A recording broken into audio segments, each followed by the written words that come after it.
አረ ተውኝ ቺኮቼው ብዬልኝና አደርስልኝ ከሰሙና ምንድነው የሚባለው ስለ ተራራው ምንድነው ተራራው የወጣበት ሰው አይመለስም ይሞታል እዛ ላይ ከገባ ይሞታል ከወጣ ሞተ ነው ሬሳው ራሱ የት እንደገባ አይታወቅም ከዛ በኋላ ተከልክሏል እና ተራራው ላይ ወርቅ አለ ቁራዎች አሉ ላይ ተራራው የሚጠብቁ ናቸው ከዛ በኋላ ቁራዎች እንትን አሉኝ ወረሩ እሺ ይጠሉኝ ከዛ በኋላ አንድ የሆነ በቃ በስፒድ ከፍ ለፊት አይመጡም ከኋላ ነው ኤርገሊንም ማለት ነው በጥፍሩ ዘንዱ በክልክ እንደዚህ ሲያልፍብኝ ምናምን ነገር አንተ ላይ እንደዚህ ከዚህ ጋር ወጣና እንዲህ ሲያልፍ ሲነካኝ ምናምን ድግጭ ዞርስ እንደዚህ አዞርኩት እንደ ልብስ እንደሚጠመዘዘው ማለት እንዲህ እንታልኩኝ ረዘም ማድረግ ይዤ ከድንጋይ ጋር አጋጨውትና እንዲሞት አልፈለኩኝም መግደል አልፈለኩኝም ይሄ ለእንስሳ ካለ ራይ ማለት ያኔ ራስኮ አንበሳውን መግደል እችል ነበር ግን አልፈለኩኝም የጆኒ ብቃቱ ግን ምንድነው ብዙ ሰው አልቻለው ኖርማል እኔ ደካማ ጎኑን ስለማውቀው ከኔ ነው የለም ጆኒ አንድ ቦክስ እኔ ባሳረፈበት ተቅማጥና ቁርጠት ይዟል አይ እንዴ ንቃትም እንደዛ ብሎ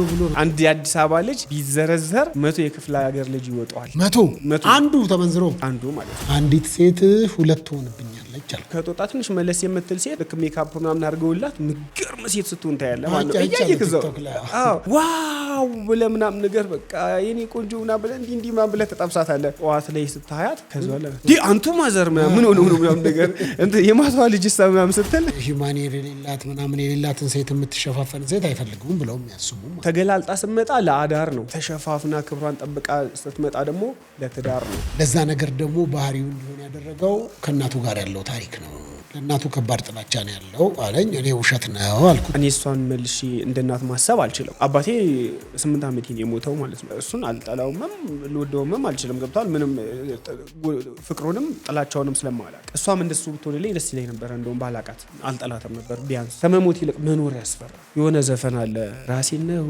አገኘው አመጋገብ ላይ እንደና ስጋ ዶሮ እንቁላል የሚባሉ ነገሮችን መብላት ከጀመርኩ 4 አመት ቢሆነኝ ነው ስጋ መብላት የኃጢያታችን ምልክት ነው በቃ የክፋታችን ምልክት ነው ግን እኮ ስጋ መብላት የሀብታም ምግብ ሽሮ መብላት ደግሞ የደሃ ምግብ ነው ምናምን ብሎ ኢትዮጵያ ውስጥ ነው ይሄ ወደ ውጭ ስትወጣ ደግሞ አታክልት መብላት የሀብታም ምግብ ስጋ መብላት የደሃ ምግብ ነው አዳኝ በብዙ ሴቶች ተወዳጅ ሆኗል ይሄ ሴሰኝነት ምናምን ነገር ከወንዱ ይልቅ ሴቶችን ተቆጣጥሯቸዋል እድሜያቸው 30 በላይ የሆኑ ሴቶች እናቶች ቀንዝራሞች ማለት ነው ሆነዋል ኢየሱስ ክርስቶስ ስንት ሰዓት ላይ ነው የሚደውልልህ አብዛኛው ረሳት አለው እንዴ ስልኬ በቃ የሆነ መስራት አልቻልኩኝም ገብቷል ጾም መያዣ ሲባል አልጋ ቤቱ ሞር አልጋ ቤት በቃ አልጋ በታምራት ታገኝ ጾም ይያስልና ሲፈታ ቀጣይ ውድድር አለ በተለይም ደግሞ በጆኒ ጂጂትሱና በሴዶ ማርሻል መካከል ያለ ኮንዲሽን ራሱ ጆኒ ምንም ነው ለኔ በ30 ሰከንድ ባልሞላ ነው እኮ ንቃተ ህሊናን ያሸነፈው ንቃተ ህሊና ከስፖርቱ ፖይንት እናውጣው አይ እንደውም እኮ እሱ አንድ ፖድካስት ላይ ሄዶ ሲናገር እኔ ታብታብ አላረኩም አላነቀኝም እና እንደውም ጨዋታው የሚቀጥል መስሎ ነበር የሚል ሐሳብ ዳኛው ባያስቆም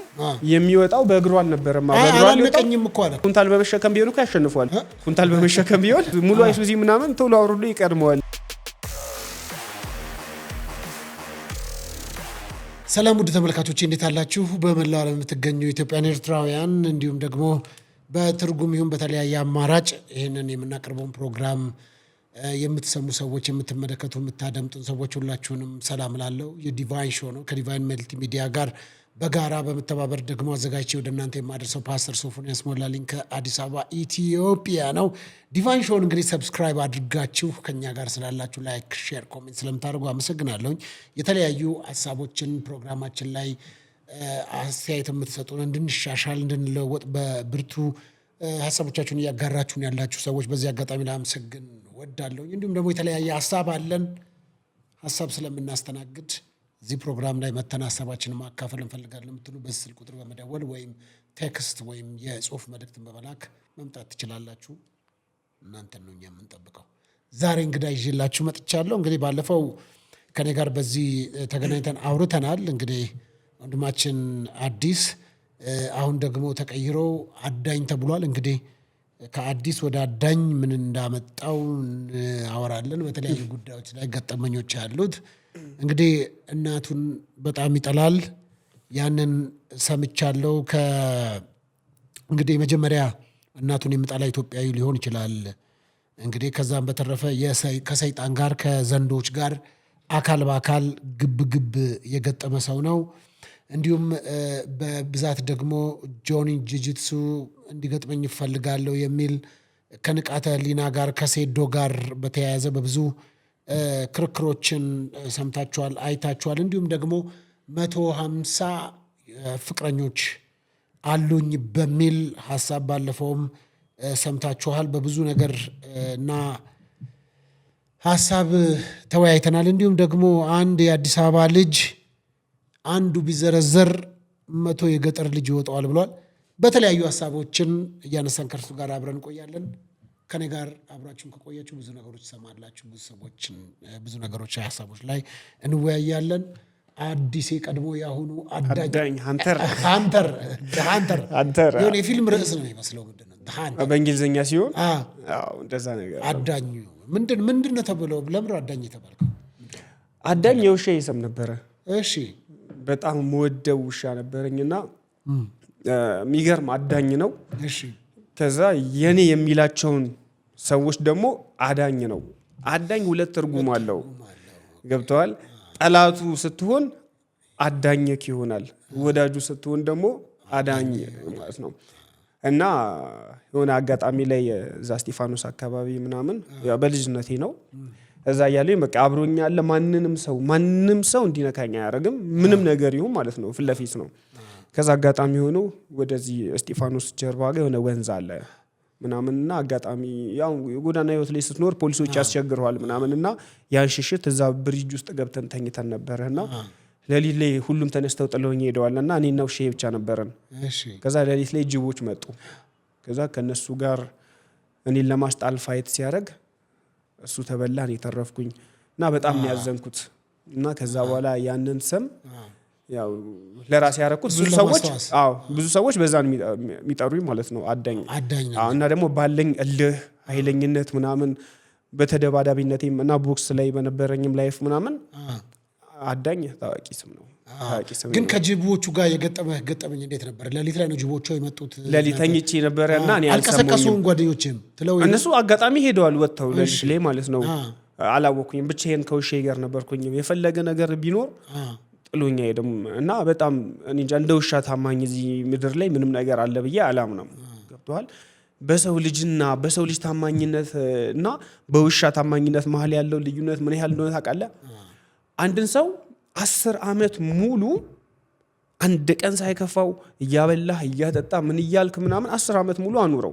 የሆነ ጊዜ ነገር ሲጠምብህ የከፋህ ቀን አንድ ቀን ብቻ እስኪ አስቀይመው። የ10 ዓመቱ ውለታህን ሳይሆን አንድ ቀን ከፍቶ ያስቀየምከውን ያችን ነጥብ ይዞ እድሜ ልኩን ከዛ በኋላ ሲጠላህ ክፉ ነው እያለ ሲያነሳ ይኖራል። አንድን ውሻ ግን ዝም ብለህ ለ1 ለ3 ለ4 ቀን አብላው እስኪ አሻሸው ምን በል ምናምን ከዛ በኋላ ቀሪ 3 4 5 ዓመት ባገኘው ሰዓት ሁሉ አስቀይመው። አይቀየምም፣ ዞሮ አይነክስም።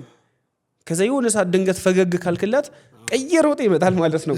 5 ዓመት ሙሉ ያስቀየምከውን ረስቶታል። 2 ቀን ያበለከውን ያስታውሳል ማለት ነው። እኛ ግን ከተደረገልን ትልቅ ነገር ይልቅ የተደረግነው ትንሽዬ ነገር በጣም እንትን ይላል። ትንከባከበው ነበር ውሻህን? ምን ታበላው ነበር? ምን አይነት ያገኘ ምግብ ምናምን በቃ የሆነ ኖርማል የምናገኘውን ኖርማል ቀድሜ ያሱ ካልበላ ሲጀመር እኔ እንትን አይደለም ለሱ መጀመሪያ ለሱ ሰጠ። አዎ እና በቃ ጀግናዬ ነበረ። ተከላካይ ከስንት እንትን አትርፎኛልና በጣም የምወደው ውሻ ነበርና ያው ሄደ። ለኔ ዋጋ ከፈለልኝ። ጅቦቹ በሉት እሱን? እሱን ቦጫጭቀው ምናምን እንትን አሉት። ኖርማል መብላት አልበሉትም፣ ገለውት ምናምን ነገር። ከዛ በኋላ ሸሹ። እኔ ግን አመለጥኩኝ ወዲያው ማለት ነው። እንደዛ አካባቢ ላይ ምናምን የሆነ ታይም ላይ በዛ ጊዜ ተበልተው ነበር። የሆነ ለጸበል የመጡ እንትን ይሄ ልጇ ተበልቶባታል። እዛ የፈራረሱ ቤቶች ውስጥ ተኝታ ለጸበል የመጣች ሴት ራሱ ማለት ነው። ያንተ ሂስትሪ ሜቢ ካስታወስከው ማለት ነውና እንደዛ ነበረና ጅቦች በጣም ያስቸግሩ ነበረ። አይ ጥሩ። ስለዚህ ከዛ አንፃር ነው የሱም ማስታወሻ ነው። እንግዲህ አዳኝ በብዙ ሴቶች ተወዳጅ ሆኗል ይባላል እና አንተም ወዳጆች ጋር ስሰማ ብዙ ሴቶች በኢንቦክስ ያጨናንቁታል፣ የፍቅር ጥያቄ ያቀርቡለታል። እውነት ነው? ኧረ እውነት ነው። ማለትም እኔ አሁን ላይ ግራ እየገባኝ የመጣው ሴት ልጅ ጨዋ ወንድ ማግባት ትፈልጋለች። እሺ ዱርዬ ወንድ ደግሞ ከሱ ጋር ላይፍ ማሳለፍ ትፈልጋለች። ገብተዋል? አሁን በቃ ይሄ እኔ አሁን እዛ ጋር ያቀረብኩት 150 ፍቅረኞች ነበሩኝ ምናምን የሚለው ከመጽሐፌ ላይ ድርሰቴን ያካፈልኩት ብያለሁኝ። ድርሰቴን ነው እንጂ ያ ሪል 150 ፍቅረኛ ኖሮኝ አያውቅም። እኔ በህይወቴ ያሉኝ ፍቅረኞች 2 እና 3 ቢሆኑ ነው ብዬ ሪያሊቲውን ተናግሬያለሁ እዚሁ አንተ ጋር ማለት ነው። ያን ነገር ግን ይዘው በውስጥ በኢንቦክስ የሀገር ቁጥር ስፍር የላቸውም ሴቶቹ ማለት ነው። በጣም ነው የምትመቸን ኢቨን መንገድ ላይ ራሱ ያገኝ እንዴ አንተ ምች ምናምን ለማንኛውም እስኪ ስልክህን ስጠኝ ምናምን ይላሉ ማለት ነው። ኖ እዛ ጋር የሰማሽው ሚዲያ ላይ ሌላ ነው። ሁለተኛውን ኢንተርቪው ስሙት ነው የምላቸው ማለት ነው። አንተ ጋር የነበረኝን ወይ ደግሞ ያንን ኢንተርቪው በደንብ ግቡና ስሙት። 150 ፍቅረኛ ኖሮኝ አያውቅም እና ምንድነው በቃ የሆነ ላይፍ ማሳለፍ ይፈልጋሉ። ገብቷል ቀጥታ ምናምን ይሄ ሴሰኝነት ምናምን ነገር በጣም ከወንዱ ይልቅ ሴቶችን ተቆጣጥሯቸዋል ማለት ነው። በጣም ተቆጣጥሯቸዋል። ስሜታቸው እዚህ አፍንጫቸው ጋር ናት ማለት ነው። እና በቃ የትኛውም ወንድ ማን የትኛውንም ሴት ዳይሬክት በቃ እያሳሳቀ ከጠየቃት ዝግጁ ናት፣ ለመጠየቅ ዝግጁ ናት ሲጀመር ማለት ነው። እና በቲክቶኬን ውስጥ ገብተህ ምናምን እንደዚህ አሁን ባሳየቅ የሀገር ማለት ነው የሀገር በቃ እንዴ ደግሞ በትልልቅ ሴቶች ብሷል። በትልልቅ ሴቶች ብሷል። ምን አይነት ናቸው? እድሜያቸው ከ30 በላይ የሆኑ ሴቶች እኔ እንጃ ለቃል አጠቃቀም ይቅርታ ቅንዝራሞች ማለት ነው ሆነዋል። ኢየሱስ ክርስቶስ የእውነት ነው ብለህ እና እኔ ይቅርታ እንደዚህ አይነት ሰው አይደለሁኝም። እና የሆነ ስልኬን እንትን ላይ አድርጌው ነበር ባየው ላይ አድርጌው ነበር ቲክቶክ ላይ ማለት ነው። አዳኝ አሁን በዚህ ባለኝ ሰም ነው የከፈትኩት ቲክቶኬን እና አዳኝ ይላል እዛ ላይ ባየው ላይ ስልኬ ነበረ። ከዛ ይወስዱና ይደውላሉ ስልክህን ከእንዲህ አግኝቼ ነበር ለስራ ነው ምናምን ብዬ ሰፍስል እና በጣም ተመችተኸኛል በቃ ወንድ እኮ ነህ ምናምን ለበቃ እንገናኝና ማም ይላሉ። ኧረ እናቴ ለስራ ነው የፈለግሽኝ ለምንድን ነው? አይ እሱን እስኪ ብናወራ አይሻልም ምናምን። ደለትኩት ስልኬን ከባየው ላይ ማለት ነው። ከዛ አሁን ላይ ምን አደረኩኝ? ለመሞት ተፈጥረህ ለመኖር አትንጨርጨር ብዬ ዝም ብዬ ትይዋለሁ ማለት ነው። ምን ስንት ሰዓት ላይ ነው የሚደውልልህ አብዛኛው?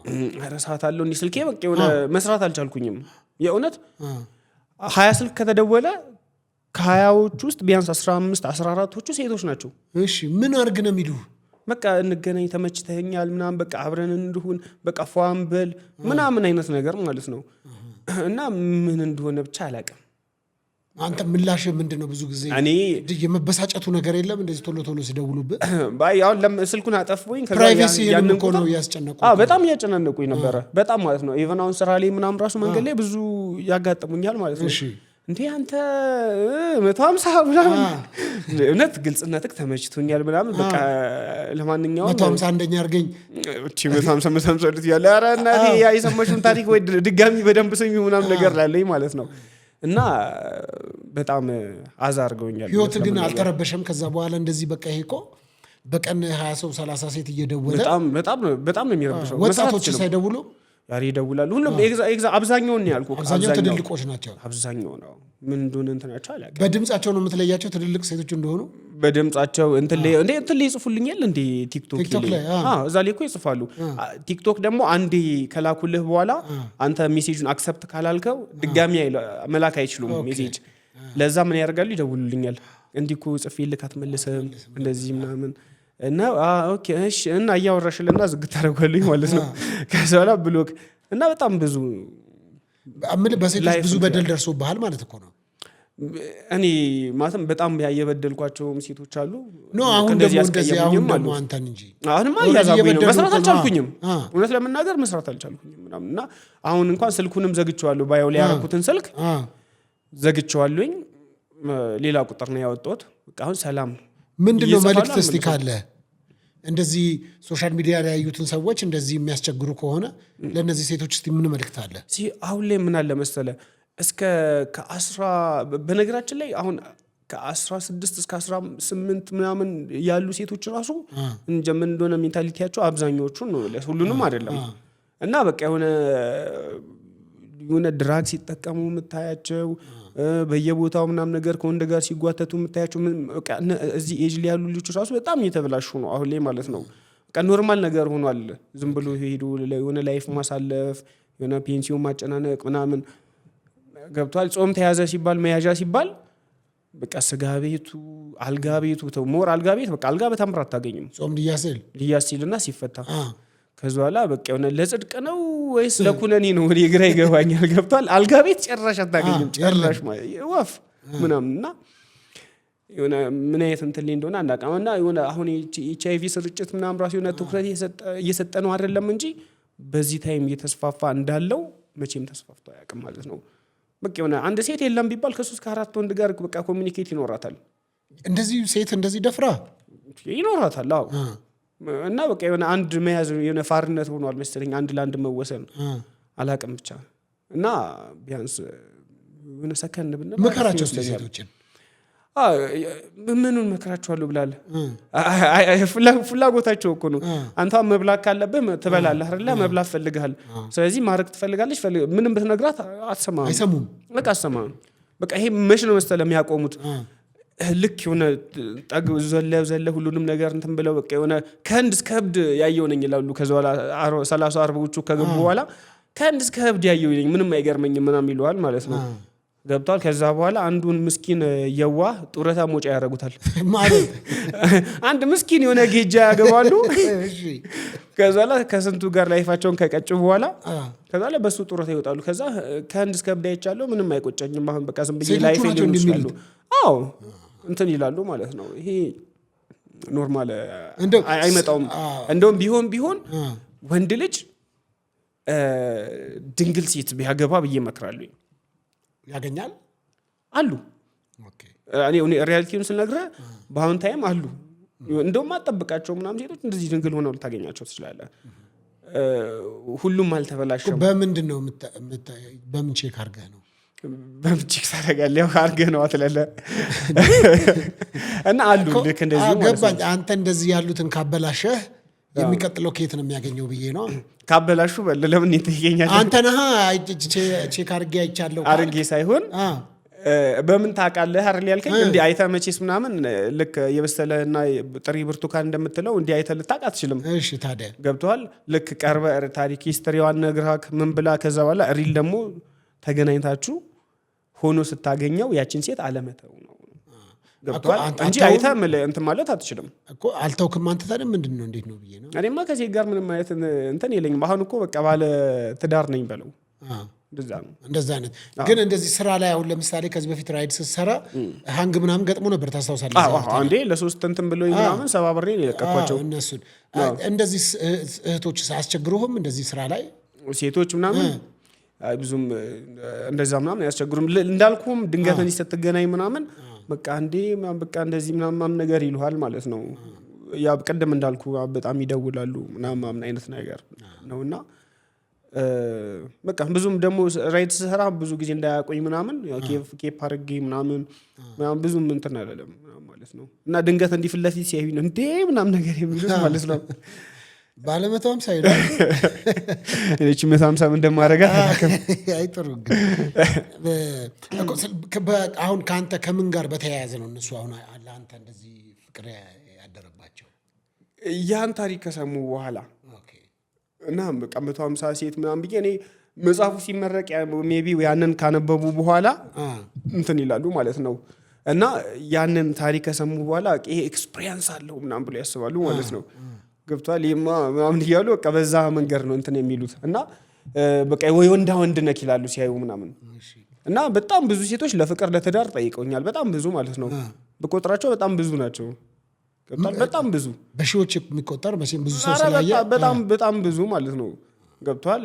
በኤፍቢ ላይም አለ ቲክቶክ ላይም በአካልም ምናምን እና በቃ የሆነ ምን እንደሆነ ይሄን ያለ ቆንጆኛ አይደለሁም ፉንጋሪ እና ወንድ ልጅ ግን ያው ከዝንጀሮ ከጉማር ሊመለስ ካለ በቂ ነው ይባላልና አይ በዚህ አጋጣሚ ኧረ ተውኝ በላ አልኩኝ። ኧረ ተውኝ ቺኮቼው ብያለኝና አደርስልኝ ከሰሙና እኔ ጆኒ ጁጂትሱን ማስተንፈስ ላይ በቃ በስፖርቱ እዛ ሪንግ ላይ ሃትሪክ የመስራት ይወል አለ አይደለ በቃ ከአይምሮ በላይ የሆነ ብቃቴን ማሳየት ነው የምፈልገው። አንተ ኮንዲሽን ላይ ነው ያለ ኮንዲሽን ራሱ ምን ጆኒ ምንም ነው ለኔ። ጆኒማ እንዴት ምንም ነው? በ30 ሰከንድ ባልሞላ ነው እኮ ንቃተ ህሊናን ያሸነፈው። ንቃተ ህሊና እሱ ከስፖርቱ ፖይንት እናውጣው። እሱ እንዴት ሲጀምር ከስፖርቱ ፖይንት ማውጣት ነው። በመጀመሪያ ንቃተ ህሊና ችግር አለበት። የምን ችግር ነው?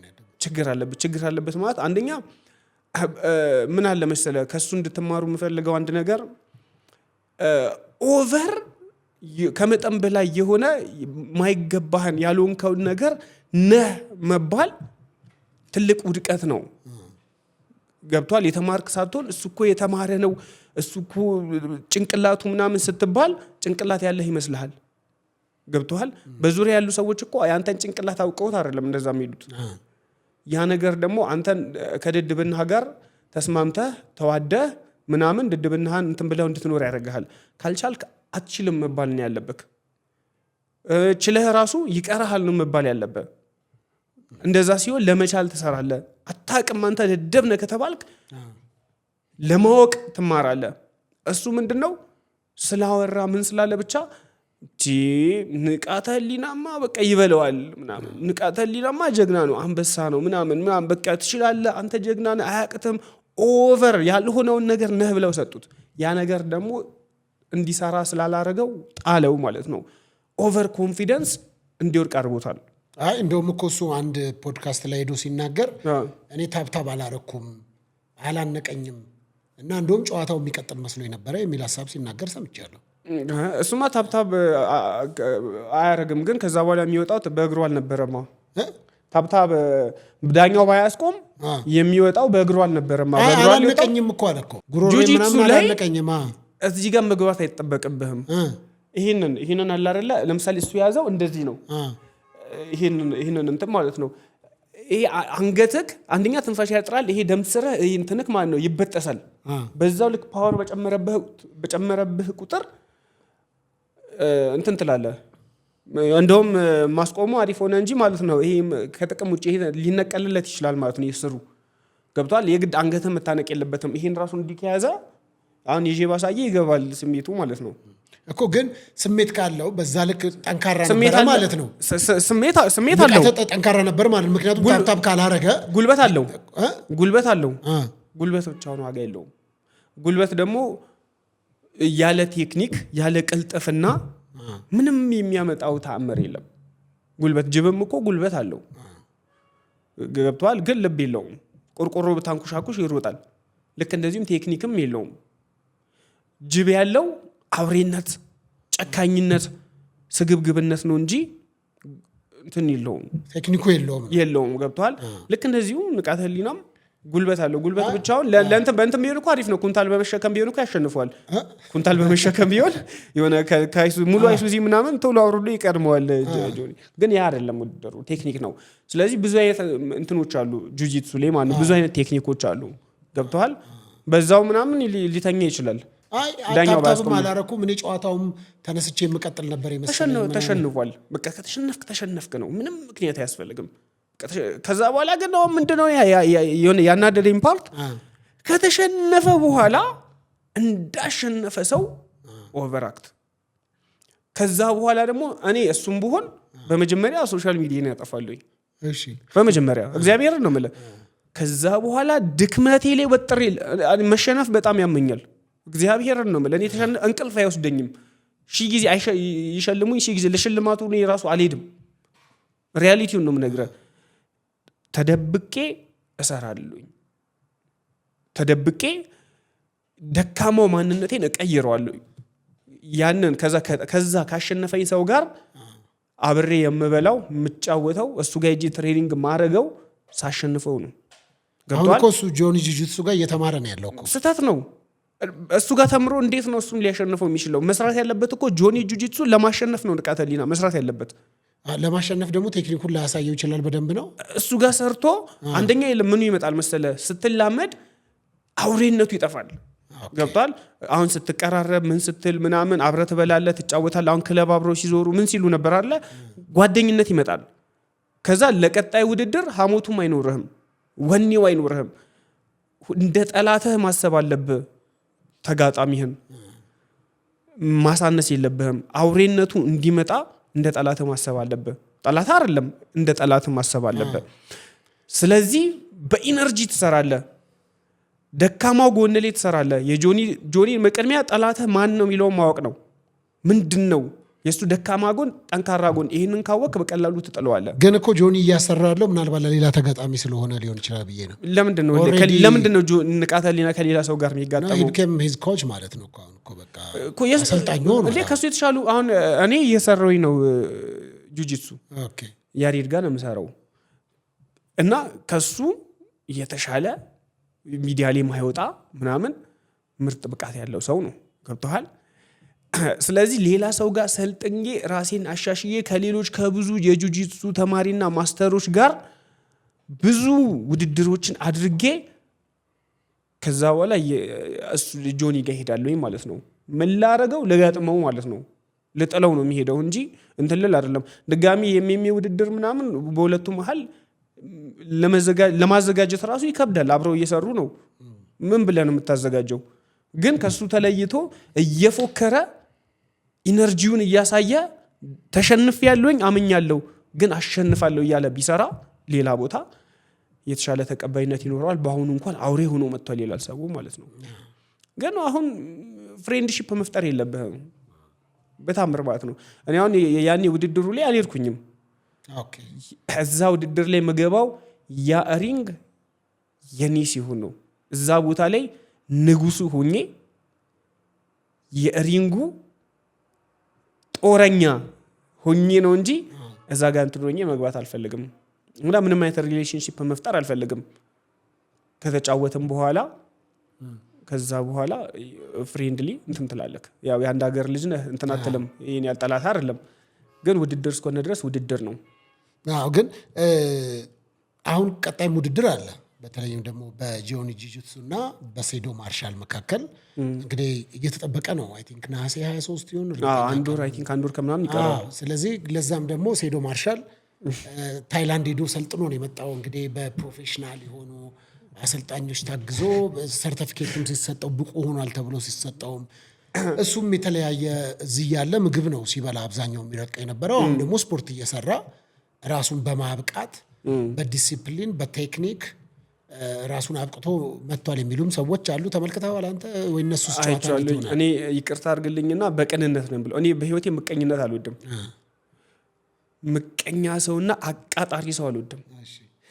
የሆነ አቃጣሪ ያለ አይደለ በአንተ አንተ እንድትወርቅ እሱ እንዲያልፍለት እኮ አይደለም የሚፈልገው አንተ እንድትወርቅ አንተ ወርቀህ ከዛ በኋላ ሊል የሚፈልግ ሰው እንደዛ አይነት ሰዎች ጠላቶቼ ናቸው።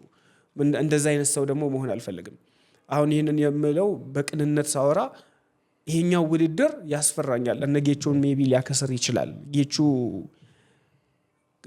ከሰማ ይህን ቪዲዮ ቢሰማና ቢያስብበት ጥሩ ይመስለኛል። ሜቢ ሊያከስረው ይችላል።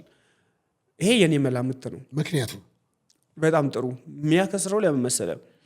አሁን የጌቾን አስተሳሰብ ልንገርክ። አሁን ላይ ያሰበ ያለውን የሚመስለኝ ነው። በአሁኑ ያቀረበው ሽልማት ወፈር ብዙ ነው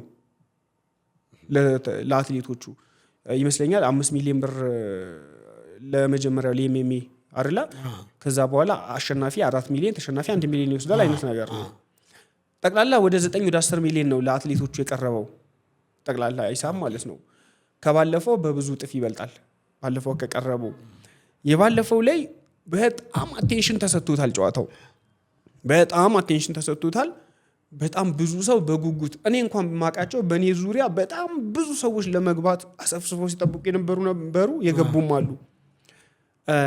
የመጀመሪያው በጣም በጉጉት የተጠበቀም ነው እንትን ያለም ነው። አሪፍ መነቃቃት ነበረው እና በአሁኑ ግን ቀዝቅዟል። ይህን ያህል ሰው እየጓጓ አይደለም፣ አቴንሽን እየሰጠው አይደለም። ይህንን ውድድር ምን ይሆናል መሰለክ? አሁን ላይ ብዙ ኦፈር ስላቀረበ ለአትሌቶቹ ብዙ ብር ስለሚከፍል ጌቾ የትኬቱን ዋጋ ከፍ ያደርገዋል። ከባለፈው ለማካካስ ያንን የትኬቱን ዋጋ ይጨምራል። ያን ሲጨምር ደግሞ ምን ይሆናል? ሰው አንደኛ ጉጉት እያደረበት አይደለም፣ ብዙም እንደ መጀመሪያው አይደለም መነቃቃቱ። የሰው ቁጥር እንደ ባለፈው ሊያህል ላይገባ ይችላል። ብዙ ሰው ካልገባ ደግሞ ብዙ ብር አያገኝም። አንደኛ ምክንያት ይሄ ነው። የትኬት ዋጋ በእርግጠኝነት ይጨምራል። አንደኛ። ሁለተኛ ደግሞ አድዋ ሙዚየም ላይ ከሚሆን ይልቅ ጨዋታው ስቴዲየም ላይ ቢዘጋጅ እና ደረጃ ቢኖረው ገብቷል። ይሄ ብዙ ቦታዎች አሉ አይደለ ኖርማል ኳስ ስንገባ ራሱ ልክ እንደዛ ዝቅተኛው ከ1000 ብር ጀምሮ እንደ ደረጃው ማለት ነው እንደ ጥላፎ ወቅ ምናምን የተለያየ እንትን አለው እንደዛ ሆኖ ምናምን ነገር ስቴዲየም ላይ ቢዘጋጅ በጣም ብዙ ሰው ይገባል። በጣም ብዙ ሰው ማለት ነው ከብዛት አሁን ሊያገኘው ካሰበው እጥፍ ማትረፍ ይችላል። እንደ ቢዝነስማን ስናስብ ማለት ነው ምን ይሆናል ሁሉንም ያካተተም ይሆናል። ብር የሌላቸው ሰዎች የጨዋታው ወዳጆች ምናምን ይገባሉ። ሁሉንም ያካተተ ይሆናል ማለት ነው። ገንዘብ ያለውም ደግሞ አሪፍ ቦታ ላይ ቪአይፒ ክላስ ምናምን ተመቻችቶ እዛ ይገባል ማለት ነው። ስለዚህ አይከስርም። እሱም ለህዝቡም ደግሞ እኩል የሆነ ተደራሽነት ይኖረዋል። በቃ 500 1000 ብር በጣም ብዙ ሰው ስለሚገባ አትራፊ ነው የሚሆነው። ከዛ በተረፈ ደግሞ ሴዶን ሰው እንደ ኮሜዲ እንጂ እንደ ስፖርተኛ አያየውም። እኔ ራሴ በእኔ በኩል በቃ ዝም ብሎ እንደ ኮሜዲ ምናምን ነው እንጂ እኔ እንደ ስፖርተኛ አላየውም። ጨራሽ ማለት ነው። እንደ ስፖርተኛ መሆኑ ይኸው ታይላንድ ሄዶ እኮ ሰርቲፊኬት ይዞ መጥቷል። እኔ እኮ መሄድ እችላለሁ ገንዘቡን ከቻልከኝ። እኔ ራሴ እጃውን ሰልጥኜ መምጣት እችላለሁ። አንተም መሄድ ትችላለህ ታይላንድ ለመሄድ በቃ ትኬት ቆርጣ ምናምን እኮ መሄድ ነው።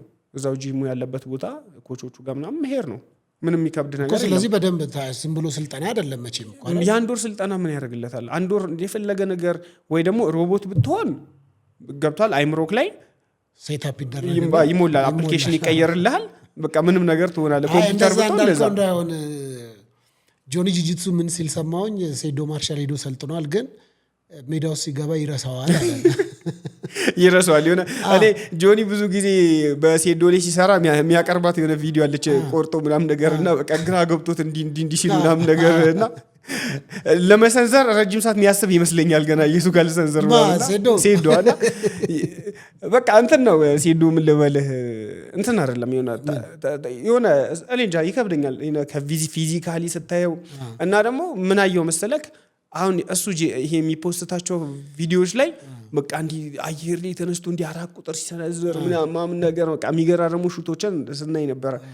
እነሱ ኤአይ ጄኔሬት ይመስሉኛል እና ታይላንድ ሄዶ ይመስሉኛል። አዎ ምክንያቱም አሁን ታይላንድ ሄዶ ሲሰራ ታው ከሆነ እቺ የምታከል እንትን የነበረት አለች እግርህን እንዲያሳለፍክ በዚህኛውም እንዲያሳለፍ ምሰራው አለ በግድ እያለ ነበር ሲያንስ የነበረው። ኢቨን ትንፋሹን ራሱ ስታየው ማለት ነው በቃ 1 6 7 ምናምን ነገር ኬክ ይሰነዝርና ወጥ ይሆናል እና ከጆኒ ጋር ለመጋጠም ይቀረዋል። ስለዚህ ጆኒ የሚያሸንፍ ነው ይመስላል። ምንም ጥርጥር የለም። የጆኒ ብቃቱ ግን ምንድነው? ለዚህ ብዙ ሰው አልቻለው። ከኔ ኖርማል እኔ ደካማ ጎኑን ስለማውቀው ከኔ ውጭ ነው የለም። ጆኒ እንዲሸነፍ አሪፍ ጨዋታ ከፈለጋችሁ እኔን ከጆኒ ጋር አጋጥሙኝ ነው። የጆኒ ጠንካራ ጎን ምን መሰለ እንድትመታው አያደርግህም። እነሱ ለምሳሌ አንድ ህፃን ልጅ እንኳን መጥቶ አንተ ላይ ጥምጥም ካለበት ምኑን ትመታዋለህ?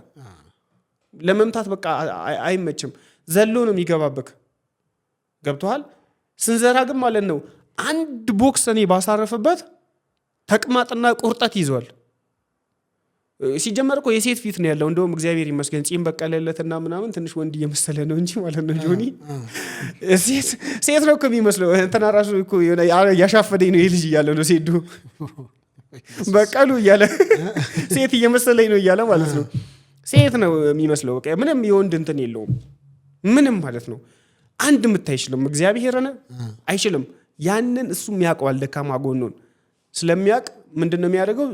ዘሎ ይገባብሃል፣ ይዛል፣ ይጥልሃል።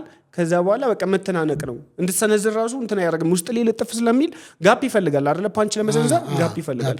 እኔ ግን የእሱን ደካማ ጎን በደንብ ስለማውቅ ወጥ አድርጌ አስለቅሼው ማለት ነው አሸንፈዋለሁ። ያውም ተጫውቼበት ነው ማሸንፈው። ከያዘ ግን አይለቅህም። ተኝቼ ነው እንዴ የሚይዘኝ? በእንቅልፍ ልቤ አይዘኝም። ከሌሊቱ 9 ሰዓት ቢመጣ ራሱ ምናምን ነገር ቀስ ብሎ በር ከፍቶ አይዘኝም እሱ። አይ እንዴ ንቃትም እንደዛ ብሎ ነው መጨረሻ። ንቃትን አውጣው ብያለሁ። ንቃት እሷ እንትና ካሁን በኋላ ምናልባት ጥሩ ተጫዋች ሊሆን ይችላል እየሰራ ስለሆነ ሜቢ አሁን ሜቢ ግን እስካሁን አልነበረም። ገብቶሃል? አልነበረም ንቃተ ህሊና። እሱም ጭራሽ እንትን ውስጥ መክተት ራሱ የለብህም። ጥሩ እንግዲህ ምን አልክ መሰለህ፣ ከዚህ ከስፖርትም ደግሞ እንውጣና አንድ የአዲስ አበባ ልጅ አንዱ ቢዘረዘር 100 የገጠር ልጅ ይወጣዋል ብለሃል። ምንድን ነው ይሄ? ምን ልልፈልግ የመሰለክ የከተማ ልጅ ሁሌም ቢሆን የከተማ ልጅ ነው። ሞር የአዲስ አበባ ልጅ ይቅርታ አድርግልኝና ያው እንዳልኩ ነው እና በየትኛው መመዘኛ ብትወስደው የአዲስ አበባ ልጅ የመሰለ ልጅ የለም። እስቲ ዝርዝሩን በለው። አንድ የአዲስ አበባ ልጅ ቢዘረዘር 100 የክፍለ ሀገር ልጅ ይወጣዋል። 100 አንዱ ተመንዝሮ አንዱ ማለት ነው። ዶላር በለው ዶላር። ምርጥ በጣም ምርጥ የክፍለ ሀገር ልጆች አሉ። የኔ መመዘኛ የመጀመሪያው ምን መሰለ? አንድ ሰው ሞር ወጣት ሆኖ ማድረግ የሌለባቸው ነገሮች አሉ። አንደኛው ዘረኛ መሆን የለበትም። ጎጠኛ የአዲስ አበባ ልጅ የለበትም። አይደለም አዲስ አበባ ላይ ተወልዶ ያደገ ይቀርና ማለት ነው ለአንድ ወር የአዲስ አበባን ውሃ ጠጥቶ የኖረ ሰው ራሱ ንቃተ ህሊናው ምናምን እንትን ይላል። ገብተዋል ሰው ይሆናል። የመጀመሪያው ዘረኛ መሆን የለበትም። ሁለተኛው ደግሞ ማለት ነው ጠንቋይ አምላኪ መሆን የለበትም። የከተማ ልጅ የፈለገ ቢቸገር የፈለገ ኑሮ መከራ ውስጥ ቢገባበት እንዲያልፍለት ብሎ እግዚአብሔርን ክዶ ጠንቋይ ቤት ሄዶ አያፈነድድም፣ አይሰግድም። ምናልባት እኮ ቤተክርስቲያን የሚመላለስ ነጠላ እንዲያርጎ የሚዞር አይደለም። ነገር ግን የተቸገረ ሲያይ ከልቡ ያዝናል። ካለው አብሮክ ይበላል። ከየት መጣ ምን መጣ ምናምን ብሎ እንትን አይልም። ስቆ ማደር ነው የሚፈልገው። በቃ እንዲከፋው አይፈልግም። ሊያስከፋም ደግሞ አይፈልግም። ድንበርህን አያልፍም። ካልተመቸኸው ዞር ይላል እንጂ አይቀምርብህም። ተረዳኸኝ? እና በብዙ ነገሮች የአዲስ አበባ ልጅ የሚያክል የለም። ከምን ያገኘው ይመስላል አዲስ አበባ ልጅ እንደዚህ አሁን እንደምትለው? እኔም የአዲስ አበባ ልጅ ስለሆንኩ ይህንን ነገር ያመጣው ያው የሆነ የስልጣኔ ውጤት ነው እኮ ገብተዋል። ስልጡን ነው በቃ የሆነ አለ አይደለ አልፎ የሆነ በቃ አለ አይደለ ምንም ስራ ምንም ይለፍልህ ደስ ይለዋል። ገብቷል። እኔ አሁን ጓደኞቼ እንዳለ ቢሊየነር ቢሆኑልኝ ደስ ይለኛል። እግዚአብሔርና ቢሊየነር። ከዛ እኔ ለምን ቢሊየነር አልሆንኩኝም አልልም። ቢያንስ ለኔ ኩራቶች ናቸው። ገብቷል። እነንትና እኮ ምናምን ጓደኞቼ ናቸው ስል የሚሰማኝ ደስታ አለ። ግን ጭንቅላቱ የቀነጨረሰው የሚያስበው ምንድነው? ጓደኞቹ ቢሊየነር ሲሆን አምላኪ እነዚህ እንዲሆኑ ከካሞች እንዲነበሩ እኮ የሆነ አንድ ጫማ የሌለው ሰው ሆነ 3 መኪና ሲነዳ ምናምን እኔ ግን እንዲሆኝ ይላል። ገብቷል። ለምን ይለፍለት በቃ ድልት ይበለው። አሁን እኮ ያለው ወጣቱ እንዳለ እውነት እኔን ጨምሮ ማለት ነው። እኔ መሞት አያስፈራኝም። አሁን ላይ የሚያስፈራኝም መኖር ነው። ገብቷል። በቃ አብዛኛዎቻችን በቃ የሆነ እንትን ብለናል። የሆነ በቃ ጣዕም አጥቷል ህይወታችን እና በቃ የሆነ የትኛውም ሰው በቃ አይሰማም። በቃ ምርር ክፍት ብሎታል ምናምን እና ሞት ምናምን በቃ ምንም አሁን ጦር ሜዳ ምናምን ሲነሳ አብዛኛው ወጣት የሚሄደው ለምን ይመስልሃል? ምናምን ነገር ውጊያ ምናምን ሲነሳ በቃ የትኛውም ላጥ ብሎ ምናምን ይላል አቡ ምናምን ይልና ይሄዳል። ቢሞት ምንም ኬር አይሰጠውም። ምንም ኬር አይሰጠውም። በቃ ምናምን ነገር ማለት ነው። ከመሞት ይልቅ መኖር ያስፈራል። አሁን ላይ የሆነ ዘፈን አለ እንደውም እና የሆነ አንድ ፍሪክ ነው የዘፈነውና ሰምተው ከሆነ ጸልይ ካልከኝ ጸሎቴ በቃ አንድ ነው፣ በቃ ውሰደኝ፣ መኖር አልፈልግም ከዚህ ህዝብ ጋር ነው። አልሰማከውም? ራሴን ነው አገኘው አልሻም ከጎኔ ሌላ ሰው ምናምን አልሰማከውም? እና ሙሉ ዘፈኑ በቃ መሞት ነው። ይሄ እንዳንተ አይነቱን ከመውለድ ይሻል ነበር ወና ብለው አማረው ረገሙኝ ቤተሰቤ ሁላ ይላል። ምነው ከፋው ይህን ያህል አለፌም ከራሴ ምነው ባልፈጠራት አልኩኝ እችን ጥቁር ነፍሴን ምናምን በቃ ምን ያህል ቢከፋው ይህን ዘፈናውን ምስጥ ብሎ ነው ሁሉም በቃ ወጣት የሚሰማው። ከዛ በኋላ በቃ ስሜቱ ሁሉም በቃ የሆነ ተመሳሳይ ሆኗል። አሁን ላይ ያለ ያንግ ኤጅ ላይ ያሉ እንትኖች ማለት ነው ገና እኮ ምንም ህይወትን እኮ በደንብ አላዩትም። ገብቷል። የሆነ በረሃ ወጥተው ተሰደው ምን ብለው ምንም ነገር ማን ብዙ ነገር አላዩም። ግን ተስፋ ቁርጥ አድርገዋል። ኬዙ አይገበኝም ምናምን ማለት ነው። ጥሩ። ሌላ በስፖርቱ ደግሞ ሌላ ወዳዳሪ ድርጅቶችና ሰዎች እያየን ነው። ኦኬ እሱን አያቸው ነው። ኢትዮ ፋይት ናይት ነው ምናምን አልጋበዙም፣ አልጠሩም። ብዙም እንዳልኩ ምንም ኮሚኒኬሽን ማለት ከብዙ ሰዎች ጋር እንትን አላደረግም። ዝም ብዬ አንዳንድ ቪዲዮዎችን ለቃለሁኝ እንጂ እንትን አላልኩኝም። መምጣታቸው እንደኔ በንጹህ አይምሮ ስመለከተው በጣም አሪፍ ነው፣ ጥሩ ነው። ምክንያቱም አማራጭ ይኖረዋል። ሁሉም አትሌት አማራጭ ተወዳዳሪዎች ይኖራቸዋል። ጌቾ እሺ ባይላቸው ፋይት ናይት ኢትዮ ፋይት ናይት ይሄዳሉ። እዚያም ቢላቸው ደግሞ ወደዚህኛው ሌላም ደግሞ 3-4 ቢመጣ በጣም አሪፍ ነው። እየሰፋ ሲመጣ ማለት ነው፣ እያደገ ሲመጣ ሌላ ለመመጣ ብሎ አንደኛው ማኩረፍ የለበትም። አዲሱ ሲመጣ ደግሞ ያኛው ዝም ብሎ ነው የእንትን የቲክቶከር ነው ምናምን እያለ ደግሞ መዝለፍ የለበትም። መምጣቱ አሪፍ ሆኖ ሳለ መነቋቆሩ ግን ልክ አይመስለኝም። ገብቷል። መምጣቱ መስፋቱ ምን ማለት ጌቾ አርአያ ነው። ይህንን ነገር በቃ አስጀምሮታል። ፈርቀዳጅ ነው እና በጣም ምርጥ ነው። ሌሎችም ቢመጡ በጣም አሪፍ ነው። በጣም ብዙ አትሌቶች ጀግና እንዲበጥሰው የሚወጡ አሉ። አሁን ጀግና ልጆች ማለት ነው ተደብቀው ያሉ ማለት ነው። በዚህ ውድድር ላይ ያለ በቅርብ ጠብቅ በሚገርም ችሎታ ኢትዮጵያን ወክለው በኤምኤምኤ ውድድር ወደ ውጭ የሚወጡ የሚገራርሙ አትሌቶች ይወጣሉ። ግን እርስ በራስ መገፋፋት፣ እርስ በራስ መናናቅ፣ እኛ ነበርን እንትን ያልነው የእንትና የውሸት ነው ምናምን መባባሉ፣ ከዛ በኋላ እነዚህ ምቀኞች ደግሞ መጡብን ምናምን መባባሉ ልክ አይመስለኝም። መምጣታቸው ጥሩ ነው፣ መነቋቆራቸው መጥፎ ነው። ያው እዛ ውስጥ ያኛው አንተ ጋር ቀርቦ ነበረ አዲሱ ማን ነበር አዛዥ እሱ እውነት ለመናገር ምናምን የሆነ ኮምፕሌክሳም የሆነ ምቀኛ አይነት ሰው ይመስለኛል። ገብቷል። መጣ አይደለ ተጀመረ እንትን ውስጥ እዛ ውስጥ አካተቱት። ያ ኢትዮ ፋይት ናይት እኮ የሱ አይደለም የሌላ ሰዎች ነው፣ ግን እሱንም እዛ ላይ አባል አድርጎ አስገብተውታል። እና ፊቱ ላይ እንዲያስታውቃል በቃ የሆነ ምቀኛ መሆኑ ማለት ነው። በቃ የሆነ በዛ በነጌቾ እንደተቃጠለ ያስታውቃል። ግን አብሮ መስራት ይቻላል። አብረው አላሰራም ካሉት ደግሞ ከነሱ በተሻለ ሁኔታ ምርጥ አድርጎ ልክ ኢትዮ ፋይት ናይት ላይ ገብቷል አይደለ? ልክ በዛ ላይ ደግሞ ሌሎችን እንትን አድርጎ ምናምን የተሻለ አድርጎ ተወዳዳሪ መሆን ይችላል። ግን ይሄን ያለ አይኑ ማቅላት ጥሩ አይደለም። እንተረዳኸኝ? ጥሩ አይደለም። ቢዝነስ ነው። ከቢዝነስ በላይ ደግሞ ከገንዘቡ በላይ ማሰብ ያለባቸው ኢትዮጵያ ውስጥ ላሉ በርካታ አትሌቶች በር መክፈት፣ እድል መስጠት። እኔም እንኳን ከቦክሱ የወጣሁት ብዙ ቦክሰኞች ምናምን ከዛ የወጣ ነው እንደዚህ አይነት እድሎችን አተን ነው። በቃ በወር የሚከፈለን ትንሽዬ ብር ነው።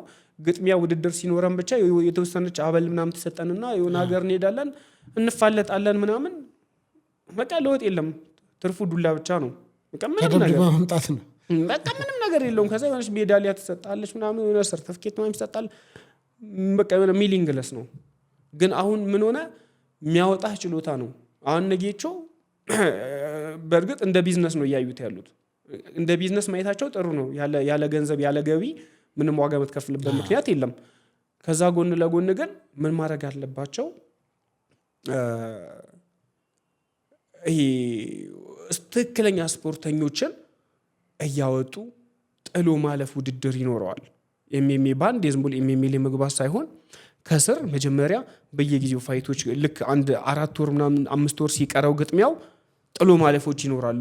እየተላለፈ እንደዚህ እንትን እየተፖሰተ ምን የተባለ ማም ጥሎ ማለፍ ውድድር ይደረጋል። በኤምኤምኤ በሁሉም የአሸናፊዎች አሸናፊ ብቃት ያለው ሰው ነው እንጂ የመጨረሻ ውድድር ላይ ለኤምኤምኤ መቅረብ ያለበት ፎሎወርስ ያለው ሰው አይደለም።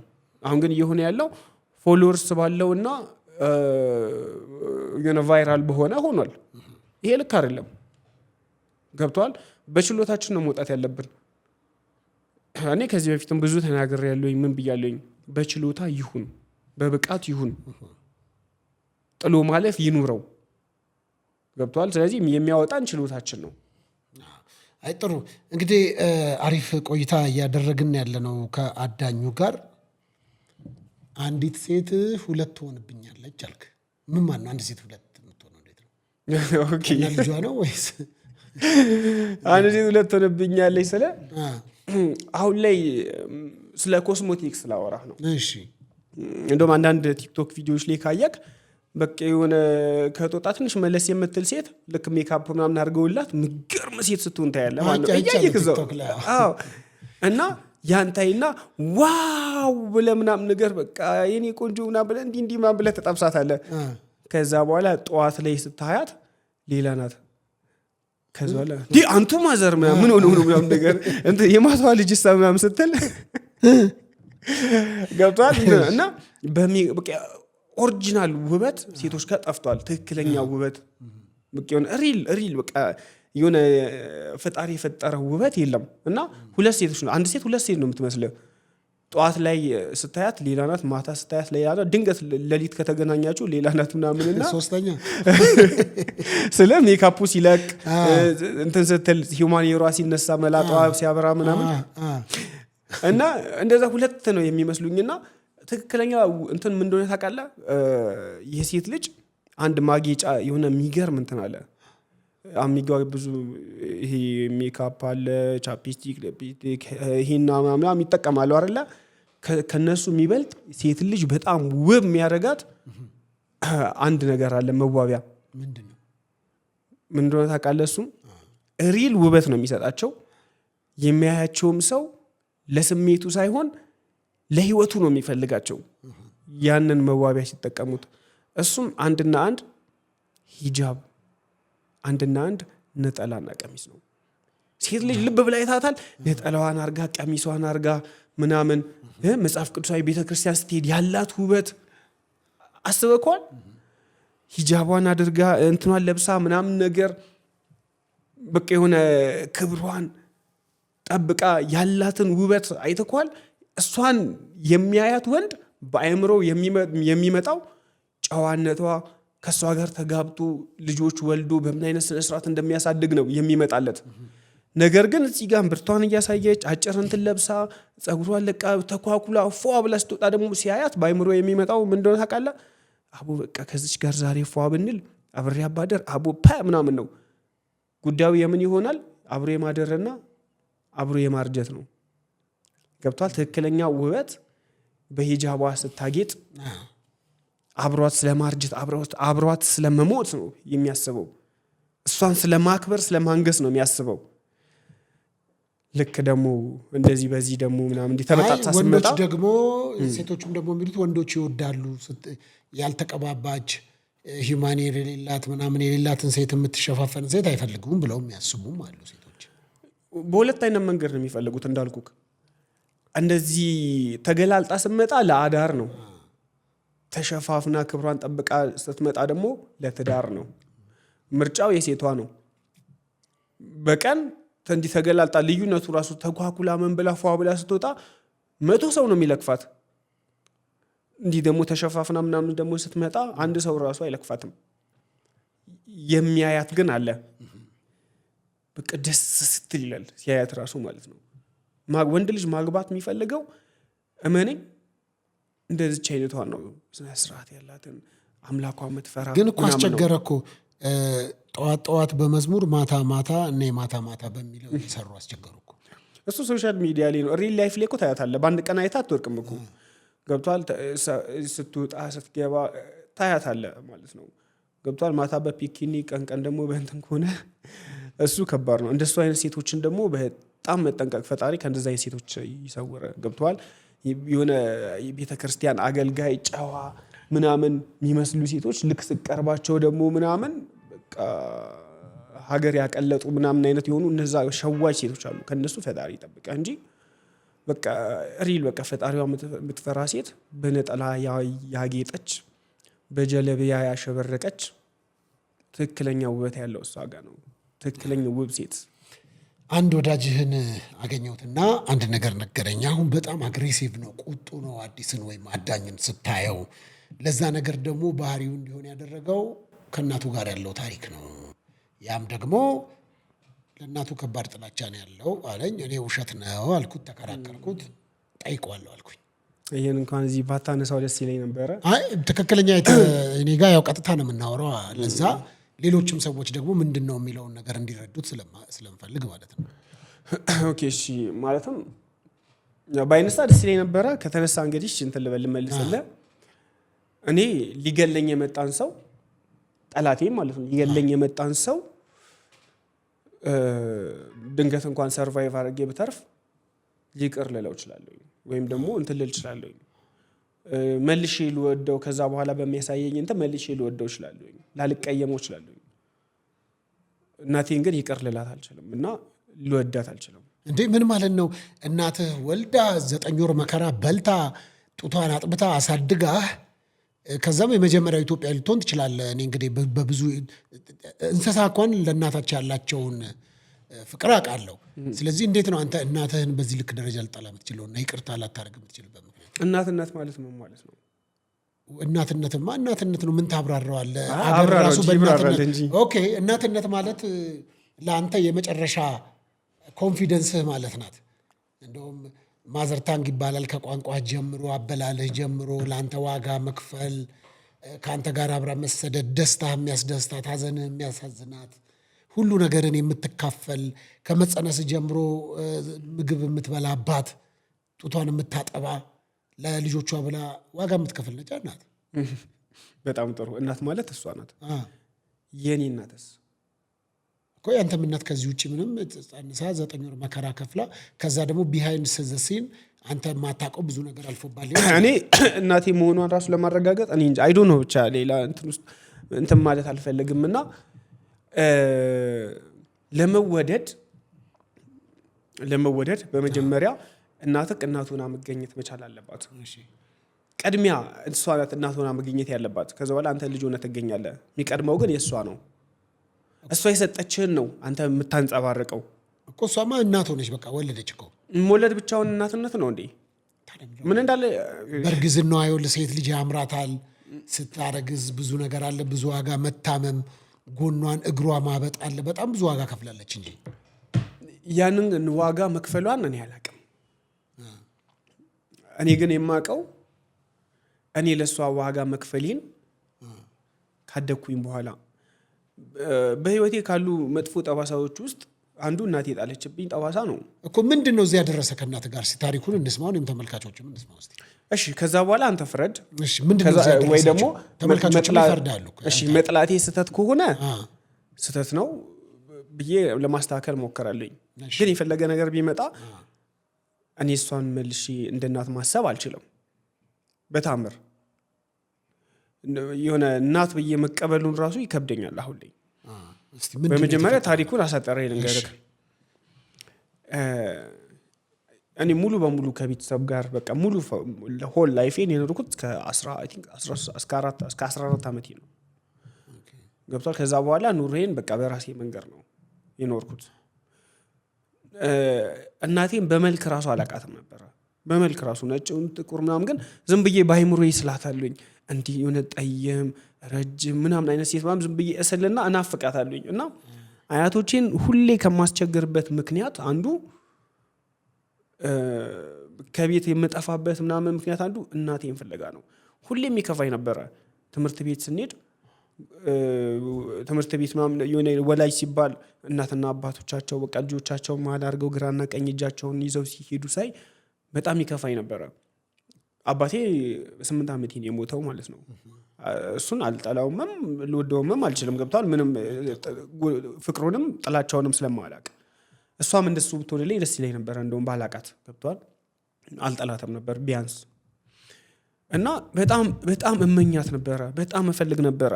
በልጅነት የነበሩ 3 ህልሞች፣ ከ3 ህልሞቼ መሀል ትልቁ ህልሜ አንዱ እሷ ነበረች። እናቴን ማግኘት፣ ከእናቴ ጋር በቃ በእሷ እቅፍ ውስጥ መሆን፣ በቃ የእሷን ፍቅር ማግኘት፣ ከእሷ ጋር መኖር ማለት ነው። ለዛ የት ሀገር ትኑር ምን ትኑር አላውቅም። ዝም ብዬ ከቤት ጠፋሉኝ። ዝም ብዬ ምናምን አስቸገርኳቸው ቤት። መጨረሻ ላይ ያለችበትን ሀገር አፈላልገው ላኩኝ ማለት ነው። የእናትህ ቤተሰቦች ጋር የነበርከው ነው? የአባትህ ቤተሰቦች ጋር። እሺ፣ አያቶቼ ጋር ማለት ነው። ከዛ ላኩኝ። ሄጄ እዛ ልክ እንዳየዋት በእርግጥ ህይወቷ በጣም የሚያሳዝን፣ አሁንም ያለችበት ህይወት በጣም የሚያሳዝን ነው። ነገሮች ቀንተውልኝ ተስተካክለውልኝ የትኛዋንም እናት መርዳት እንደምፈልገው እንደ እናቴ አስቤ ምናምን ሳይሆን የትኛዋንም እናት መርዳት እንደምፈልገው መርዳት ፈልጋለሁ። የሆነ ነገር ላረግላት ፈልጋለሁ። ልክ እንደዚሁ ብዙ እናቶች አሉ በህይወቴ ውስጥ ላረግላቸው የምፈልጋቸው ማለት ነው፣ ልረዳቸው። ከዛ ውስጥ እንደነሱ በማሰብ ላግዛት ፈልጋለሁ። ያለችበት ቤት ሲሄድ የሆነ እንደ ስዬ ባሳይ ደስ ይለኛል። ቤቱ እንዲህ ሊወርቅ እንዲህ ዘሟል። ከዛ እዚህ ጋር በግንድላ እንዲህ ተደግፎ ነው የቆመው ማለት ነው። በሩ ምናምን ነገር በቃ ዝም ብሎ እንትን ቢሆን በቃ ምንም በር የለውም። በቃ ማለት ይችላል የተሰባበረ ጣውላ ነው። እሱን ምናምን ነገር ገፋ አድርጎ ነው የገቡት። ውስጡ ጨለማ ነው። ልክ ጣራውን እንዳለ ተበሳስቶ ምናምን ከላይ የእንትን የፀሐይ ጨረር ምናምን ገብቶ ጨረር ብቻ ነው የሚታየው ምናምንና ወልዳ አራስ ናት ምናምን ተኝታለች እና ጨለማ ስለሆነ አላየኋትም። ከዛ እሷ ግን ለየችኝ ስታይ አወቀች። አዎ ከዛ በኋላ ምናምን ነገር ገቡኝ ምናምን ነገር ትምህርት ይሄ ወንድም አላት እሷ ማለት ወንድሟ አስመዘገበኝ ምናምን ነገር ጀመርኩኝ። ሄደ ተቀላቀልክ? በቃ ተቀላቀልኩኝ። እሺ እኮ ጥያቄ አልነበረም? አልተገናኛችሁም ረጅም ዓመት? ምንም ስለምን ማግኘቴን ብቻ ነው እኔ የምፈልገው የነበረው ያኔ። ከዛ ግን ያለችበት ሁኔታ አራስ ናት። ከዛ ላይ እንትን ባሏ አሁን ደግሞ እንትን ያለ ተለያይተዋል። አራስ ሆና ነው ትቷት እንትን ያለው ማለት ነው። በጣም ብዙ መከራ ውስጥ ነው ያለችው። ከዛ በጣም ይከፋኝ ነበር። ትምህርት ቤት እየወጣና ጆተኒ ምናምን ነገር ልጆች ሲጫወቱ መደብ እንዲያስቀምጣሉ ማለት ነው። ከዛ ብሩን አነሳና ምናምን ማንም ወንድ አይደርስብኝም እሮጣለሁኝ መደብ አንስቼ ያለ አቅሜ ምንም ነገር በቃ ካየሁኝ በግድ ነው የምሸከመው። ሸከምና ብር ከዛ አምጥቼ እሰጣታለሁኝ ምናምን ነገር በቃ ካየሁኝ ብር መንጠቅ ነው በቃ የሆነ እንደዚህ ቁማር ሲጫወቱ ካገኘሁኝ ማለት ነው። ትልልቆች እኮ ናቸው ከያዙ ይገሉኛል እና እያረኩኝ እሰጣታለሁ። ደስ ይላታል ምናምን ማለት ነው። ከዛ በእንደዚህ አይነት ሁኔታ ልክ 4 ወር ከቆየም በኋላ የሆነ ቀን ጠራችኝና ካሁን በኋላ ከኔ ጋር እዚህ ቤት መኖር የምትፈልግ ከሆነ አያትክ አስቤዛ ልካለው እረዳለሁ ብሎ ነበረ። ስለዚህ እሱ አረዳም ስላለ እኔ አንተን እንትን የምልበት ምንም አይነት ምክንያት የለም። ስለዚህ ከኔ ጋር መኖር የምትፈልግ ከሆነ የቤት ኪራይ ሙሉን ትከፍላለህ። ከዛ በኋላ እንደነገርኩ እንግዲህ 13 አይ ቲንክ 14 ዓመቴ ቢሆን ነው እና እንደዛ የምባልበት እድሜ ላይ አይደለም ያለሁት እና ሙሉ ትከፍላለህ። ከዛ ምግብ እኔ እችላለሁኝ። አይ መኬት አመጣለሁኝ ምናምን ነገር ምንም ማድረግ አልችልም የምትል ከሆነ ምግብ የትም ትበላለህ፣ አይመለከተኝም። ግማሽ የቤት ኪራይ ትከፍላለህ። እሱንም አልችልም የምትል ከሆነ ደግሞ 3 ቀን ነው የምሰጠህ፣ በ3 ቀን ከዚህ ቤት ትወጣለህ አለችኝ። ቀልድ መሰለኝ። እንደዛ ብላኝ ራቷን በልታ ካልተሰጠኝ አልበላም። እኔ ራሴ መውሰድ አልችልም። በልታ ምናምን ከጩጬው ጋር ተኘች። መብራት አጠፍታ ቁጭ ባልኩበት አላመንኩኝም። ተኛው። ጠዋት ትምህርት ቤት ልሄድ ተነስቼ ሳያት ፊቴ ላይ ቁልጭ አትበል፣ አሁን ተነስና ውጣ፣ የቀረህ 2 ቀን ነው አለችኝ። ከዛ ሄድኩኝ። ከዛ በጣም ርቦኛል ትምህርት ቤቱ ምናምን ነገር። ከዛ ተመለስኩኝና የሆነ ካዝሚር ምናምን የሆነ ፍሬዎች ምናምን ዝም ብዬ አግኝቼ ምናምን በለውኝና መጣሁ። ከዛ በኋላ ምሳም እንደዛው በላችና ቀንህ እየቆጠረ ነው ምናምን አለችኝ። ከዛ በቀጣዩ ቀን ላይ ልክ ትምህርት ቤት ደርሼ ስመጣ አልቻልኩኝም። በጣም ርቦኝ ነበረ። ከዛ የሆነ እንትን ቤት ውስጥ ምናምን እሷ አልነበረችም፣ የሆነ ዝም ብሎ ቂጣ ምናምን ነበረ አገኘሁኝና ስላልቻልኩኝ ትንሽ እየሰብር የበለውና ውሃ ጠጥቼ ወጡኝ። ተጫውቼ ምናምን ነገር ወይ ምናምን ስመጣ ቡና እየወቀጠች ነበረ። ዝንዝናው እንዲህ ስትወረውርብኝ ለትንሽ ነው የሳተኝ። ለትንሽ ማለት እንዲህ ነው ያለፈው። ከዛ በኋላ እገለዋለሁ ምናምን ነገር አለች። ሰውላ ተሰበሰበ ስለበላ። አዎ ከዛ እገለዋለሁ ምናምን ነገር አለች። በቃ እገለዋለሁ ምናምን ሰውላ ተሰበሰበ። ምንድነው በቃ አልፈልግም፣ ይሄን ልጅ አላቀውም፣ ዲቃላ ነው የኔ ልጅ አይደለም፣ ዲቃላ ነው፣ አላቀውም። እንዴ ምን ሆነሽ ነው? ልጅሽ አይደል እንዴ? ምን አርገክ ነው? ቆይ አንተ ምናምን ነገር አሉኝ። ግራ ሲገባቸው ነገርኳቸው የተፈጠረውን ነገር። እናት አይደለሽ እንዴ? እንዴት እናት ልጇ ላይ እንዲህ ታረጋለች? ተርባ ሆዷን አስራ ለልጇ ትኖራለች እንጂ ምናምን ብለው እንትን አሉ። ካዘናችሁለት ወስዳችሁ አሳድጉት። እኔ አላቀውም፣ ዲቃላ ነው፣ አልፈልገውም፣ በቃ ኬት እንደመጣ አላቅም አለች። ከዛ የሆኑ ሴት በጣም ደሃ ናቸው። አንድ ቀን ወስደው አሳደሩኝና እኔም እንደምታየው ብዙ የልጅ ልጆች አሉብኝ። የልጅ ልጆቼን ጥለውብኝ ነው እንግዲህ ልጆቼ የሚሄዱት፣ ሞተውባት ነው እና በቃ ምንም ማድረግ አልችልም፣ እግዚአብሔር እሱ ይርዳ፣ እሱ ያሳድግክ ምናምን ነገር ምናምን ብለው አንድ ቀን አሳድረው ሸኙኝ። ከዛ በኋላ ጎዳና ላይ መኖር ጀመርኩኝ። ከዛ በኋላ ወደ ሌላ ሀገር ወጣሁ፣ ጠፋሁ ማለት ነው። ከዛ የሆነ ባለሀብት ሆቴል ያለው ምናምን ነገር ለምኜ ምናምን ነገር እንትን አልኩኝ። ከዛ ወደ አያቶቼ ጋርም ስመለስ እነሱም በቃ ብዙም ደስተኛ አልሆኑም። ያኔ አስምለውኝ ነው ካሁን በኋላ መርጠውታል፣ ተመልሰ ግን መምጣት አትችልም አንዴ እናትህ መርጣል ብለውኛል ስለዚህ በቃ አማራጭ አጥቶኝ ለዛ ያለኝ አማራጭ ምንድነው ጎዳና መኖር ነበረ ከዛ የሆነ ሆቴል ምናምን የሆነ ባለ ሀብት ምናምን ነገር ነውና ለመንኩትና በቃ ችግር የለውም በቃ ቢያንስ ብርጭቆ ማጠባይ ትሰራለህ ምናምን አለና አስገባኝ ከዛ እሱ ጋር እየሰራሁኝ አጋጣሚ የሆነ ሰው ብር ሰጠኝ ዝም ብሎ አንዴው አዝኖልኝ ማለት ነው በጣም ባለ ሀብት ነው ከዛ ሳይክል ገዝውኝ ሳይክል ገዝቼ ወዲያው በቃ የሆነ ወደሷ ወደ ማዘርጋ ተመለስኩኝ አልተቀየምኳትም በዛው ማስበው ደሃ ስለሆነች ነው በቃ አቅም ስለሌላት ነው እንጂ ጠልታኛ አይደለም ብዬ ነው ማስበው ከዛ ሳይክሉን ዝም ብዬ ልጆች እየነዱ ስገባ ምን ልሰራ መጣ ምናምን ብላ በድች ከዛ አንደኛው ጓደኛዬ ሮጠ መጣና አረ ሳይክል ይዞ የመጣው ሳይክል ብታይ ምናምን ሲሏት ወዲያው ዘላ አቀፈችኝ ከዛ ወሌታል እስኪ ማይ ሳይክሉን ስታይ ወይኔ ሲያምር ደስ አላት ከዛ ያከራየኝ ምናምን ፊልም ማየት ወዳለኝ የፊልም 50 ሳንቲም ብቻ ያስቀረውኝ ቪዲዮ ቤት ይገባን ነው የምናየው ሌላው ምናምን ነገር ለሷ ነው የምሰጠው ከዛ በኋላ ይሄን ብቻ ነው እያለች ማን ከሳምንት በኋላ መፈተሽ ምናምን የቀረችዋን መውሰድ ጀመረች እና በቃ ብር ስሰጣት ብቻ ነው ፈገግ የምትለው አንድ የእናትነት ፍቅር የሚባል ነገር የለም ምን ይለ ምናምን እና በቃ ነገሮች ምናምን እንትን አላሉኝም እንዳልኩ በሁለት አመቴ ምናምን ነው ወስደ የሰጠችኝ አላቃተም ጨራሽ ማለት ነው ላያቶቼ እና በቃ ነገሮች እያስጠሉኝ መጡ ምናምን ነገር ከዛ መጨረሻ ላይ ሳይክሉን ሸጥኩትና ምናምን ነገር ትቼ ወጣሁኝ እና በዛ መሃል እንዲህ ብዬ ማመዘርዘር ለሆነ መንዛዛት ነው የሚሆነው ከዛ ትቼ ወጣሁኝና በቃ የሆነ እዛ ጎዳና ላይ ምን ላይ ምናምን ተሰቃይቼ ምናምን ነገር አደኩኝ ከዛ ራሴን ከቀየርኩና ጥላቼ በቃ እንትን እያለ ነው የመጣው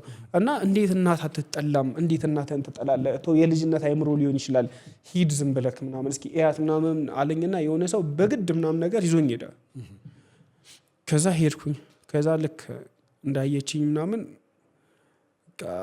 አይ ጥሩ የሰፈር ሰው ምናምን ነገር ሲያይ በቃ አንተ እናቴ ብለህ ተመልሰህ መጣህ ነው ያሉት ያን ሁሉ ነገር እኔ ረስቻለሁ እነሱ አረሱም እንደዚህ አርጋ እንደዚህ ምናምን አራዩን ብቻ እንኳን አንተ እንትናልከ ምናምን ነገር እንኳን አንተ አደክ አንተ እንኳን ነብሳወክ ምናምን ነገርና ግን በጣም ይገርማል ምናምን ከዛ በኋላ በጣም ብዙ ሰዎች አያወሯትም አንተ ሊያረጋችሁ ነገር ምናምን ያሉ ኢቭን የረሳሁትን ነገር ሁላ እያስታወሱ ነገሩኝ እና ልክ ነበርኩኝ ማለት ነው ምናምን አልኩኝና ስላለፈ ነገር ትቼ ስለ አዲስ ነገር ላስብ አልኩኝና እንደ አዲስ በቃ ሰፖርት ለማድረግ ምን ለማድረግ በቻልኩ መጠን ምናምን መቀራረብ ጀመርኩኝና ምንድነው ልክ በቃ የሆነ እኔ ጋር ስትደውል ጀስት ብር ፍለጋ ነው በቃ ከዛ ውጪ ምናምን አትደውልም አሁን ትልቅ ሆኜ ነው የምልህ በቃ ገንዘብና ገንዘብ ብቻ ከዛ የሌላ ሰዎች ልጆች እኮ እንዲህ አድርገው ለእናታቸው እንዲህ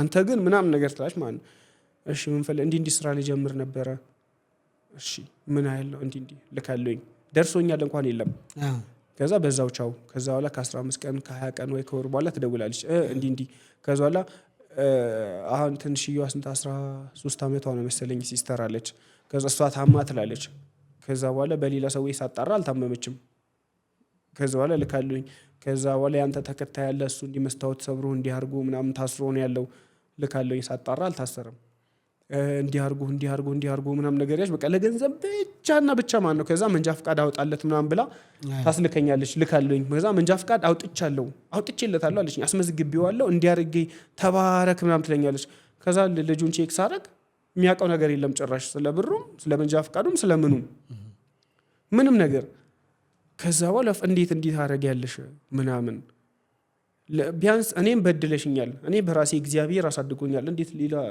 ቀጣይ ያሉትን ትንንሾቹን እንኳን ከኔ ተምራሽ ለምን ለነሱ ፍቅር አስተጫጨውም ልጆቹ ራሱ ውጡ ምናምን ትላች ከቤት ታባራቸዋለች ምግብ ብር ካላመጣችሁ ሁሌ ነው የሚያለቅሱት አሁን ራሱ ይደውሉልኛል ከዛ በኋላ እናንተ ሸክሞች ነው የምትለው በቃ በጣም ነው አሁን ራሱ ያሉትን እንትን የምትበድላቸው ማለት ነው በቃ እንዲያንጡ እንዲህ ምናምን ነገር ያለበለዚያ ምግብ አስተጣቸው ምናምን ነገር በጣም አዛ ማለት ነው የምታዘጋቸው ከዛ ለምን እንዲህ ለነሱ እንኳን እንዴት ፍቅር አሰጪም አንድ ቀን እንኳን የእናትነት እኮ ፍቅር እግዚአብሔር እንደውም አመስግነኝ ወስጄ ለአያቶች ነው እንጂ የሰጠው ቱቦ ውስጥ አልጣልኩም ቱቦ ውስጥ ስላልጣልኩ አመስግነኝ አለችኝ ላስት ታይም ስናወራ ማለት ነው ወስጄ እንደውም ሽንት ቤት ስላልከተትኩ አመስግነኝ ቱቦ ስላልጣልኩ አመስግነኝ እና ምናምን ነገር አለች ከዛ አንቺ በቃ ለመጨረሻ ጊዜ አንቺ ካሁን በኋላ ለኔ ሞተሻል በቃ ጨርሻለሁ እዚህ ጋር አልኩኝ ምናምን ከዛ በቃ ወደ ብዙ ነገር እንትን አለች ጡቷን ይዛ ረገመች ካሉ ጡቷን አይደለም ምንዋንም ይዛ ብትረግም እኔ እስካልበደልኳት ድረስ ምንም ነገር እንትን አይለኝም ምንም ነገር ማለት ነው እና በቃ ኖርማል እዚህ እንትን ላለ ማለት የሆነ ነገረኝነት ይመስለኛል እንዲህ ሆኜ ምናምን ብሎ ማውራት ማለት ነው እና ለዛ ነው እንጂ በቃ ባጭሩ እናት እንደሌለኝ ነው የማስበው እና በህይወቴ ከሷ ጋር የኖርኩት 6 ወር ምናምን ቢሆን ነው እኔ ራሴን እስከማውቀው እዛ ሄጄ ማለት ነው ከዛ ባረርሽኝ ወጣው ከ6 ወር እንኳን አልቻለችኝም ከዛ በተረፈ አንድ ቀን የእናትነት ፍቅር አይችበት አላውቅም እናትነት ማለት ለኔ ምርጥ እናት አለች የጓደኛዬ እናት ምቀን አባት ማለት ነው እንደሷ እናት ቢሰጠኝ ገብቷል ጎዳና ተዳዳሪ ነበረች እዛ ላይ ወልዳ ምናምን ሱሰኛ ማተጠቀመው ነገር አልነበረም ልጇን ገና እንዳየች በቃ የሷን ዓለም ከታርጋ የሆነ በሴት አቅም እየተሸከመች ልብስ እያጠበች ምን እያለች ምናምን አሳድጋ አስተምራ ምናምን እሱ ካልበላ እንኳን ምግብ አትበላም እግዚአብሔር ነው ማለት ምግብ አትበላም እና በቃ እንትን ጀብሎ ምናምን ጭንቅላቷ ላይ የተሸከማ ከጎጃም በረንዳ እስከ መስቀል አደባባይ ድረስ በታክሲ መሄድ እኮ ትችላለች የታክሲው ተጠራቅሞ ለልጄ ቢያንስ ሹራብ ይገዛለታል ትላለች ሆዷን እንዲያስራ እግዚአብሔር ነው ማለት እንዲያስራ ሳን በሳም ምግብ ቋጥራ ትመጣለች እሱ በልቶ ሲያስተርፍ ነው እሷ መበለው ሲያስተርፍ እሱም ደግሞ ይሄን ስለሚያቅ ጨርሶ አይበላም አረ ብላ እንጂ ምናምን ትላለች አረ በቃኝ ምናምን ሲላ እሱ ዞር ሲል ከዛ ያችን ትብላች ተደብቀን እናያታለን ያታው ምናምን ይለኛል ማለት ነው እና እናት ማለት እቺ ናት ልጅ የሚፈልገው ከእናት ገንዘብ አይደለም ምግብ አይደለም ፍቅርና ፍቅር ብቻ ነው ከዛ እሱ ደግሞ ሲያድግ ህይወቱን ይሰጣታል ያለችበትን መከራ ስለሚያቅ የነበረችበትን ስቃይ ስለሚያቅ ማለት ነው ግን እሷ በቃ ለእናት አልታደልኩኝም ለዛ እኔ በፍጹም እሷን ልወዳት ይቅር ልላት ምናምን ነገር አልችልም ምክንያቱም የእናትነት ምንም ነገር አላየሁባትም ገብቷል እናት የምትለው እኮ የእናትነት ገጸ ባህሪ ሲኖራት ነው እንግዲህ በጣም የሚያሳዝን ታሪክ ነው እንግዲህ አሁንም ግን እንደው እግዚአብሔር ልብህን አራርቶ ዞሮ ወደዛ ተመጣ ጆኒን ይቀርለው እራለሁ ይሳከመ ቀጥቅጨው ማለት ነው አመጋገብ ላይ እንድናና እንግዲህ ከስፖርቱ ጋር የተያያዘ ምን ያገኘው ነው እንዴት ነው አመጋገብ ላይ ምን አለ መሰለ ሶፊ ትንሽ አስተሳሰቤ ላይ ይላል አመጋገብ ላይ ግን አሁን ተበላሽኝ በብዙ ነገሮች ተበላሽቻለሁኝና ብዙ ጊዜ አሁን የኔስ ፊዚካል ቪዲዮ ላይ አያስታውቅም ብዙ ጊዜ ልጆችም ቢሆን በአካል ነው እና ፊዚካሌን ሲያዩ በጣም በላይ ይመስላቸዋል እና አንዴ በቃ እንደዚህ ስለ ቦዲ ቢልደሮች ሲያወሩ በቃ እንዲ በቃ ፕሮቲኑን አሳውን ዶሮውን ምናምን ካልበለክ ሰውነት ቢልድ አታረግም ማን ብለው ያስባሉ እኔ ግን ያለሱ ቢልድ ማድረግ ይቻላል እኔ አንዱ ምሳሌ ነኝ ምግብ ላይ ስጋ ዶሮ እንቁላል የሚባሉ ነገሮችን መብላት ከጀመርኩ 4 አመት ቢሆነኝ ነው በህይወቴ ከቀመስኩኝ እንጂ ስጋ የሚባል ነገር በልቼ አላውቅም ሽሮ ምናምን በቃ ሌላ ነገሮች አታክልት ምናምን ብርቱካን ማንጎ በጣም ነው የምወደው ፍራፍሬ ነገር ግን ይሄ ስጋ ምናምን ዶሮ አሳ ምናምን በልቼ አላውቅም ምክንያቱም የሰዎች ጨካኝነት መለኪያ ስጋ መብላታቸው ነው ብዬ ነው ማስበው ገብቷል ምክንያቱም ይፈ መጽሐፍ ቅዱስ ላይ ራሱ ጻድቅ ሰው ለእንስሳት ነፍስ ራሱ ይራራል ይላል ገብቷል ጨካኝነት የሚለካው እንስሳት ላይ ባለ ጭካኔም ጭምር ነው እኔ በህይወቴ እኔ እንጃ ጦር ሜዳ ላይ ገብቼ ሰው በገድል ይቀልኛል የምር እንጂ እንደዚህ አሁን አስበው በግ አስተኝቶ ምናምን አይኗ ያያይ ምናምን ነገር አርዱ ቆዳዋን ገፍቡ እንደዛ ጠብሱ ምናምን ሲበላ ምንም ጥቂት እንኳን የሆነ ምንም የሚሰማው ነገር የለም ምናልባት የሆነ ያማት ይሆን እንዴ ለመኖር እኮ እየተፍጨረጨረች ነው ምናምን ነገር ለመኖር እኮ እየጓጓች ነው ለልጆቿ ታስባለች አስበቀው አንድ በግ እንኳን በግ ነው የሆነ እንትን ማሰብ አይችሉም ምራላ የምናስበው እስኪ ልጇን አንሳባት ፈሪል ትሆን ትችላለች ልጇን አንስተሩት እስኪ እርክበት ታባራለች እኮ አትፈታም በቃ ልጇን ለማስመለስ እየጮች ምናምን ይሄ ምን ያስረዳል ለመኖር ያላትን ፍላጎት ነው እኛ መኖር እንደምንፈልገው እነሱ መኖር ይፈልጋሉ እኛ እንደምንፈራው ህመምን እንደምንፈራው እነሱ መታመም መመታትን ይፈራሉ ሞትን ይፈራሉ ለዛ ነው እኮ የሚሸሹት ለዛ ነው እኮ ለመኖር የሚፍጨረጨሩ ግን ያንን በቃ የሆነ በጭካኔ አርደምን ብለህ ምናምን ይመስለኛል የአውሬነታችን ምልክት ይመስለኛል። በነገራችን ላይ መጽሐፍ ቅዱስ ላይ ራሱ የሰው ልጅ ኃጢአትን ከሰራ በኋላ ነው ስጋ መብላት የጀመረው። ከዛ በፊት ግን ስጋ እንዲበላ ራሱ አልተፈቀደለትም። የሰው ልጅ አታክልት እንዲበላ የተፈቀደለት። ልብ ብለህ ከሆነ ትእዛዝ ሲሰጠው እግዚአብሔርም አለ በዚህ በኤደን ገነት ያለውን የዛፍ ፍሬ ሁሉ መብል እንዲሆናችሁ ዘንድ ሰጠዋችሁ፣ ለእንስሳቱም ሙሉ መብል እንዲሆን ዘንድ ሰጠው አለ። ምንድን ያለው? ፍራፍሬ ምናምኑን ያለው። ነገር ግን ኤደን ገነት መሀል ያለችዋን ክፉና ደግ የምታስለየዋን ፍሬ ብቻ እንዳትበሉ፣ ሌላውን ፍሬ ሁሉ ለእናንተም ለእንስሳትም ሰጥቻለሁ ያለው። ግን እንስሳትን እንትናም ብሉ እንትንም ብሉ አላለም። መች ነው እንደዛ ብሎ ህግ ያወጣው? የሰው ልጅ ከገነት ከወጣ በኋላ ራሱ በቃ ማረድ መብላት ጀመረ። በራሱ ከጀመረ በኋላ እግዚአብሔር ግን ለየለት። በቃ ሸሆና ክፍት የሆነውን ብሎ በቃ ሌላውን አትብሉ ብሎ በቃ እንትን አለ። የሰውን የደም ጥማት ስላየ ማለት ነው። ገብቷል። ከዛ ለየለት። ሸሆናው ክፍት የሆነውን ብላ ሌላውን አትብላ አለ። ግን ከዛ በፊት ደም የሚባል ነገር የለም ነበር እና የኃጢአታችን ምልክት ነው ስጋ መብላት። አዎ ስጋ መብላት የኃጢአታችን ምልክት ነው። በቃ የክፋታችን ምልክት ነው እንጂ እኛ የሆነ ሶፍት ነው መሆን የነበረብን። በቃ የሆነ ጨካኞች መሆን የለብንም ነበረ እና ያ ነገር ከልጅነት ጀምሮ አይምሮዬ የነበረ እና እንስሳት ምናምን ስጋ እንዲበላ አልፈልግም። ከዛ አንጻር እንቁላል፣ ዶሮ ምናምን አልጠቀምም ነበር። ስጋ ምናምን አትበላም ነበር። አሁን ግን በምን ምክንያት ጀመርኩኝ? ወደ ኦሞ ኩራዝ አካባቢ ምናምን ነበርኩና በጣም በረሃ ነው፣ በጣም ውባ አለ። ከዛ ስጋ ብቻ ነው ያለው ምግብ። ከዛ እኔ ደግሞ ሽሮ ነው፣ ሌላ ነገር ከፈለክ ሽሮ ነው የሚመጣልህ፣ ሌላ ነገር የለም። ፍራፍሬ ምናምን አይታሰብም። ከዛ እየታመምኩኝ ስቸገር ዶክተሩ በቃ ከዚህ ቦታ መውጣት አለብህ ወይ ደግሞ ስጋ ምናምን ዲኤ ነገሮችን ሰውነትህ እንትን እንዲል መጠቀም አለብህ አለኝ። ለዛ ብዬ የግዴን ጀመርኩኝ። ግን እኮ ስጋ መብላት የሀብታም ምግብ፣ ሽሮ መብላት ደግሞ የደሃ ምግብ ነው ምናምን ብሎ ኢትዮጵያ ውስጥ ነው ይሄ። ወደ ውጭ ስትወጣ ደግሞ አታክልት መብላት የሀብታም ምግብ፣ ስጋ መብላት የደሃ ምግብ ነው። ርካሹ ነገር እሱ ነው። እኛን እኮ ብርቅ ስለሚሆንብን ነው አሁን ላይ። አሁን ልብላስ ብትል ትበላለህ። ኪሎ ስንት ገብቷል? 10 ሺህ አልገባም? ስንት ነው ኪሎ አምዛ ስጋ? ማወቅም አልፈልግም። የስጋው አይነት ከባድ ነው ይመስለኛል። አይ እኮ ኑሮ ተወዷል ብሎ ህዝቡ ያማራል። ግን እኔ የምር አሁን ስራ ሳይ ማለት ነው በቃ የሆነ እንዲህ ባለፈው ምንድን ነው እንደው ለሰው ሞራል አታስብም እንዲ ያልኩት በልቶ እየወጣ ምናምን እዚህ ቤት ብታይ ስጋቸው በጣም ዋጋው በዛ ላይ ርካሽ ነው፣ በጣም ቆንጆ ነው ምናምን እኔ በጣም ነው የተመቸኝ አለ።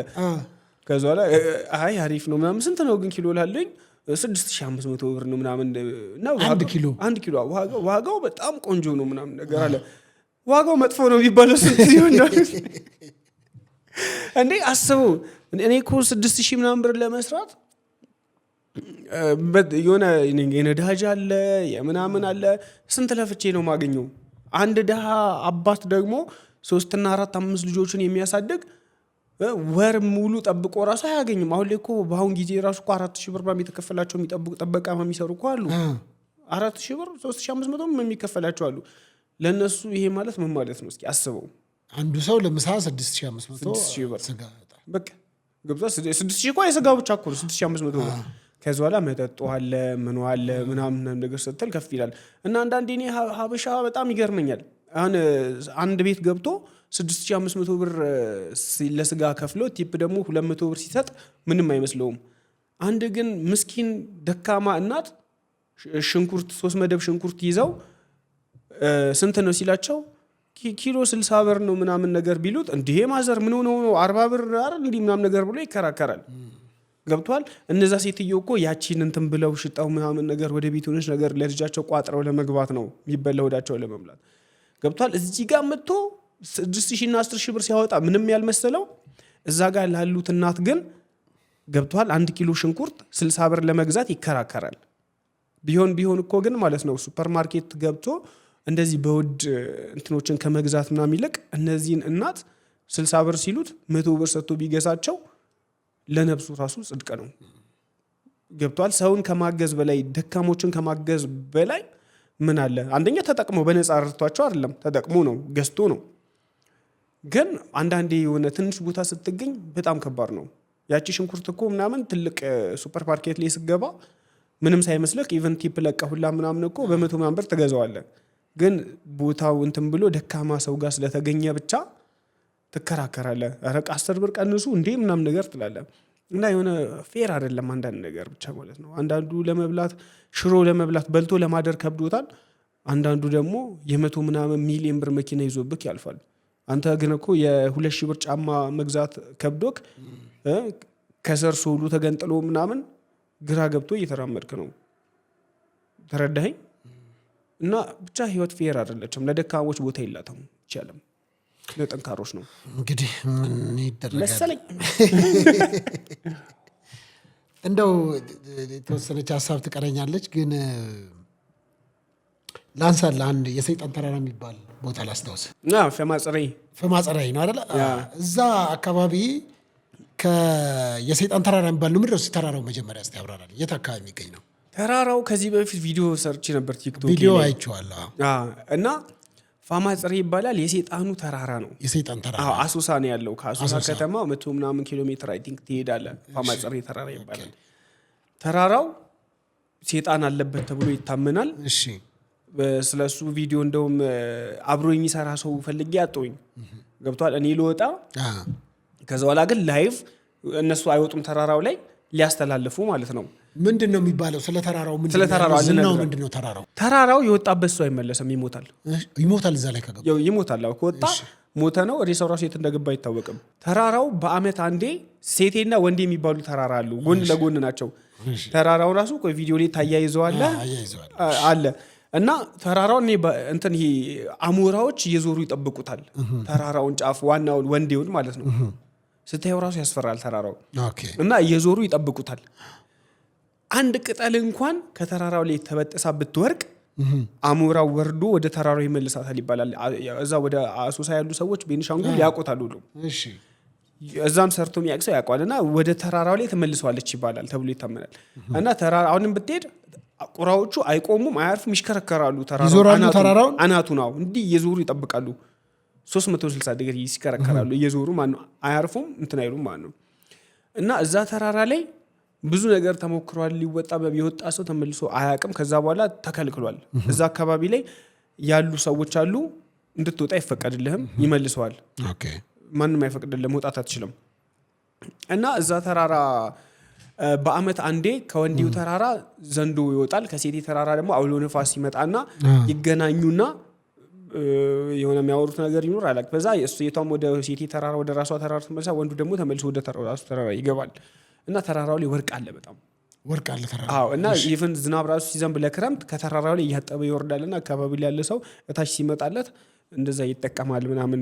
የሆነ ብቻ ቪዲዮ ተሰርቶለታል። የሆነ ያየው ይመስለኛል። ምን ቲቪ ላይ እንደሆነ አላውቅም ከዚህ በፊት። እና እዛ ተራራ ላይ ለመውጣት ብዙ ሰዎችን አማከርኩኝ። ህይወትን ካልፈለከው ውጣሉኝ፣ እኔ እወጣሉኝ። ከዛ ብዙ ሰዎችንም እንደዚህ እንትን ያላቸውን አናግሬ ነበር፣ አብረን እንስራ፣ እኔ እወጣሉኝ፣ ከሩቅ ሆናችሁ ብቻ እናንተ ላይቭን አስተላልፉ ምናምን፣ እኔ ሞት አያስፈራኝም ምን አልኩኝ። ከዛ በኋላ አልተስማሙም ብዙ ሰዎች ከርቀቱ ከምናምን አንጻር። ከዛ ሄድኩኝ እኔ። ብቻህን ሄድክ? ብቻዬን ሄድኩኝ። እና ልወጣ ስል እዛ አካባቢ ያሉ ሰዎች ከለከሉኝ እንዳልወጣ። ከዛ በኋላ እሺ አልኩኝ እና በሌላ በጀርባ በኩል ዞሬ ወጣሁኝ ተራራው ላይ። ላይ ወጣ? አዎ እሺ፣ ወጣሁኝ ተራራው ላይ። ልክ እንደዚህ እንደሚባለው ሰይጣን እንዲህ በግልጽ ምናምን ኖሮ ሳይሆን ዘንዶች አሉ ላይ። አዎ እሺ፣ ዘንዶች አሉ ምናምን፣ በጣም ግዙፍ ዘንዶ ማለት ነው። ዘንዶ እንደውም ይሄ ያም ያክል ዘንዶ ያኔ ነው በቃ ያየሁት እዛ ተራራ ላይ ማለት ነው። እሺ፣ ጫፍ ላይ ወጣሁኝ። ከዛ ይሄ ቪዲዮ እየቀረስኩኝ ነበረ። ስወጣ ሙሉውን ሳይሆን ለመውጣት አይመችም። የሆነ ከሆነ ፓርት በኋላ ቀጥ ያለ ነው እንዲህ ተራራው። አዎ። እና እንትን እያስክ ምናምን ነው። ከዛ እዛ እስከደርስ ድረስ ኖርማል እንዲህ የሚካሄድበት ስሎፕ የሆነውን ቦታ እየቀረስኩ እያረፍኩ ምናምን እየሰራው ነበረ ማለት ነው። እየተደበኩኝም ነው ከርቀት ሰዎች እንዳያዩኝ ማለት ነው። ከወጣሁ በኋላ ማንም አይመጣም። እዛ ማለት ነው የፈለግከውን ነገር ሰርተ እዛ ተራራ ላይ ብትጠጋ ራሱ ማንም ተከትሎ አይመጣም። ተመለስ በህግ አምላክ ይላል እንጂ ደፍሮ የሚከተልክ ማንም የለም፣ ማንም ማለት ነው። ከዛ ወጣሁኝ። ከወጣሁኝ በኋላ መጀመሪያ እዛ ጫፍ ላይ አናቱ እንዲህ ፍላት ነው በቃ መሀል አናቱ እንዲህ በቃ ኖርማል እንደ ሜዳ ነገር ነው። ብዙም ሰፊ አይደለም እንደ ሜዳ ነገር ነው እና የድንጋይ ሙሉ የድንጋይ ክምር ነው። ቁራዎቹ የሀገር ናቸው። ስፍር ቁጥር የላቸውም። ቁራዎች አሉ ላይ አዎ ተራራው የሚጠብቁ ናቸው። ተራራው የሚጠብቁ ናቸው። ከዛ በኋላ ቁራዎች እንትን አሉኝ ሊጥሉኝ። ከዛ በኋላ አንድ የሆነ በቃ በስፒድ ከፊት ለፊት አይመጡም ከኋላ ነው ያርገልኝም ማለት ነው በጥፍሩ ያረግና ይሄዳል። ከዛ በኋላ በዚህ በኩል ምናምን ነገር በቃ አልቻልኩኝም። ከዛ የሆነ ድንጋይ ነገር ውስጥ ምናምን ተከለልኩ ጀርባዬ ማለት ከፊት ለፊት አያጠቁኝም። ከዛ በኋላ የሆነ መፍራት ጀመርኩኝ የሆነ ታይም ላይ ማለት ነው። ፍርሃት የሚባል ነገር አላውቅም ነበረ። ከዛ ነገሩ እውነት ነው እንዲህ ምናምን ነገር ነው አልኩኝና ደግሞ ብዙ ፊልሞች ላይ ምናምን ሳይ እንዲህ የመንፈስ የሰይጣን ፊልም ሲሆን ጥቁር ቁራዎች ናቸው እንትን የሆነ እንደ ምልክት ናቸውና እዛ ላይ ምናምን ነገር ቁራዎች በጣም እንትን አሉኝ። ከዛ በኋላ ከእንትኑ ስር ምናምን ከዚህ ከተደበቁበት ድንጋይ ስር ዘንዱ በክልክ እንደዚህ ሲያልፍብኝ ምናምን ነገር አንተ ላይ እንደዚህ ከዚህ ጋር ወጣና እንዲህ ሲያልፍ ሲነካኝ ምናምን ድግጭ ዞር ስል አልፏል እንደዚህ ማለት ነው። ከዛ ሁለተኛ ዙር ምናምን ነገር እንዲመጣ የተጠመጠበብኝ እንዲህ አልፎ በዚህ ጋር መጣና እንዲህ በላይ መጣ ማለት ነው። በዚህ ጋር አናቱ መጣ ማለት ባንገቴ ጋር እንትን ሊል ማለት ነው። እንዳልኩ ይሄን የሚያክል ዘንዶ ሳይ የመጀመሪያዬ ነው። እሺ ከዛ በኋላ ያው ስለ ዘንዶ አንዳንድ ነገሮችን ምናምን ነገር ስለማይ አልተደናገጥኩም። ቶሎ ብዬ አንገቱን ያስኩት የዘንዶን አንገት እንዲህ ያስኩኝ። ከዛ እንቃርግ የማምን ነገር ዝች ጋር እችኛ ይሄ የፓርት አላቸው እንድንቃርግ። ከዛ በኋላ ባላንሱን ነው የሚያጣው እንትን ማለት አይችልም። ከዛ በኋላ እንትን አልኩኝ። በጣም ግዙፍ ነው። እጄ ሁላ እንዲህ ሙሉ እንደዚህ አልይዘው በጣም እንዲህ ነው። ይሄ እንደዚህ ነው እንዲህ ነው የሆነ ሀፍ ነው እንዲህ የሚይዘው። ቁልፍ አድርጌ ያዝኩት። ምን እንደሚያክል ጥርስ አለው እንደዚህ እንደዚህ ሁለት ጥርስ በዚህ ጋር ከላይ እንደዚህ ያለ በጣም እንትን ነው ግዙፍ ነው። ከአንገቱ ብዙ ነገር ትልልቅ ነገር የሚውጥ እኮ ነው። አዎ ይለጠጣል። ከዛ በጣም ግዙፍ ነው። ከአንገቱ በታች በተለይ በጣም ግዙፍ ነው። ከዛ ንቃርጌ ሲይዘው ማለት ነው ይበልጥ ተፍጨርጨር ከስር በኩል በጭራው በኩል በአንገቱ በኩል አለ ያዝኩት። ከስር በኩል እንዲህ ዞረና እንትን አለ። ይሄ እግሬንም ፓርት ምናምን ነገር እንትን አለ ማለት ነው። ከዛ በጣም እንትን ብያለሁ። ከዛ ቁራዎች ደግሞ ወደ እኔ ጋር ለመምጣት እንትን ፊት ለፊት ስላለው እንትን ብለው እዛ ጋር እንዲህ እየዞሩ እያዩኝ ምናምን እንትን ይላሉ። ከዛ አንዳንዱ እንዲህ በላይ በኩል እንዲልፍ ይላል። አልተመቸውም። ከፊት ለፊት ማጥቃት ይፈራሉ። አልገባኝም። ከዛ በኋላ እንዲህ ንቃርጌ ያዝኩት ምናምን ነገር የሆነ በጣም ፓወርፉል ነው። እንዲህ ሲያንቀ እንትን ሲል እኔ እንጃ ትንሽ ብቆይ እንትን ይላል። አዎ ከዛ በኋላ ወዲያው እንትን አልኩኝና ጭንቅላቱን እንደዚህ እንዳያስኩኝ ማለት ነው። ይሄ እንትን አልኩኝ እንደዚህ አዞርኩት እንደ ልብስ እንደሚጠመዘዘው ማለት ነው። እንዲህ እንታልኩኝ እንትን አልኩት ማለት ነው። ከዛ በዛ ሰዓት የሆነ ፔን ተሰማው መሰለኝ ምናምን ነገር እንደ መፍታት ምናምን ነገር አለ። ከዛ በኋላ አወጣሁትና ምናምን ነገር ትንሽዬ ጭንቅላቱን ረዘም አድርጌ ይዤ እንዳይነክሰኝ ረዘም አድርጌ ይዤ ከድንጋይ ጋር አጋጨሁትና ፌንት ሲነቀል እዛው ጥግል ጣልኩት። ከዛ በኋላ ድጋሚ ሌላ 2-3 ምናምን ነው ነገር መጡ ማለት ነው። እሺ ከዛ በጣም እኔ እንጃ በህይወቴ ከባዱ ጊዜ ይመስለኛል። በቅርብ ነው ባይዘው አጥታ ያሉ እኮ ምን በጣም ብዙ ሰዓት ባይዘው ይሄ በቅርብ ጊዜ ነው። ይሄ አንተ ጋር ኢንተርቪው ካረኩኝ በኋላ እንደዚህ ሆነ። እሺ ይርኩት ማለት ነው። በቅርብ ጊዜ ነው። ከዛ ላይ 2-3 ምናምን ነገር ድጋሚ መጡ። ያኛውን ፌንት እንትን አስጫርኩት ማለት ነው። ከዛ በኋላ ሁለቱ ትንሽ ራቅ ብሏል። አንደኛው ደግሞ ኦሬዲ ደርሶኛል ማለት ነው። ከዛ በኋላ ዝም ብዬ ራሴን ኮንትሮል አረኩኝ ምናምን። የሱን ፌስ እንደመጣማም ዘሎ ለመጠምጠም አልሞከረም። የሆነ እንዲቀና ብሎ ምናምን ነገር የሆነ ልክ ፖዚሽን ለፈለገ ነገር ፖዚሽን አይነት ነገር ምናምን እየፈለገ ነበር ማለት ነው። ከዛ በኋላ ከድንጋዩ ወጣ አልኩኝ እኔም ወደ ዘንዱ ጋር ራሱ ማለት ነው። ከዛ ቁራዎቹ ድጋሚ ከኋላ እንትን ማለት ጀመሩ። ከኋላ ይመጡ ጀመረ። በጣም ጥፍራቸው እንትን ነው እንትን ማለት ጀመሩ። ከዛ በኋላ ምናምን ነገር እኔ ዞር ስል ዘንዶ በስፒድ መጣብኝ ማለት ነው። ከዛ በኋላ ወደ አጋጣሚ ቀጨማርኩት ምናምን ነገር እሱንም ከመሬት ጋር አጋጨኝ እና እንትን አልኩት በኃይል ማለት ነው። እንዲሞት አልፈለኩኝም፣ መግደል አልፈለኩኝም። ይሄ ለእንስሳ ካለ ራይ ማለት እንትን ማለት አልፈ ያኔ ራስ እኮ አንበሳውን መግደል እችል ነበረ ግን አልፈለኩኝም። ምክንያቱም እኔ እንስሳት እንዲሞቱ አልፈልግም። ለዛ ነው እንጂ በቃ የሆነ ነገሩ እንትን ለማት ወደ ዛፍ ላይ ምናምን ነገር ወጥቼ እንትን ያልኩት እንትኑ ነበረኝ፣ አድቫንቴጁ ነበረኝ። ገብቷል። ምክንያቱም ድንጋይ አለ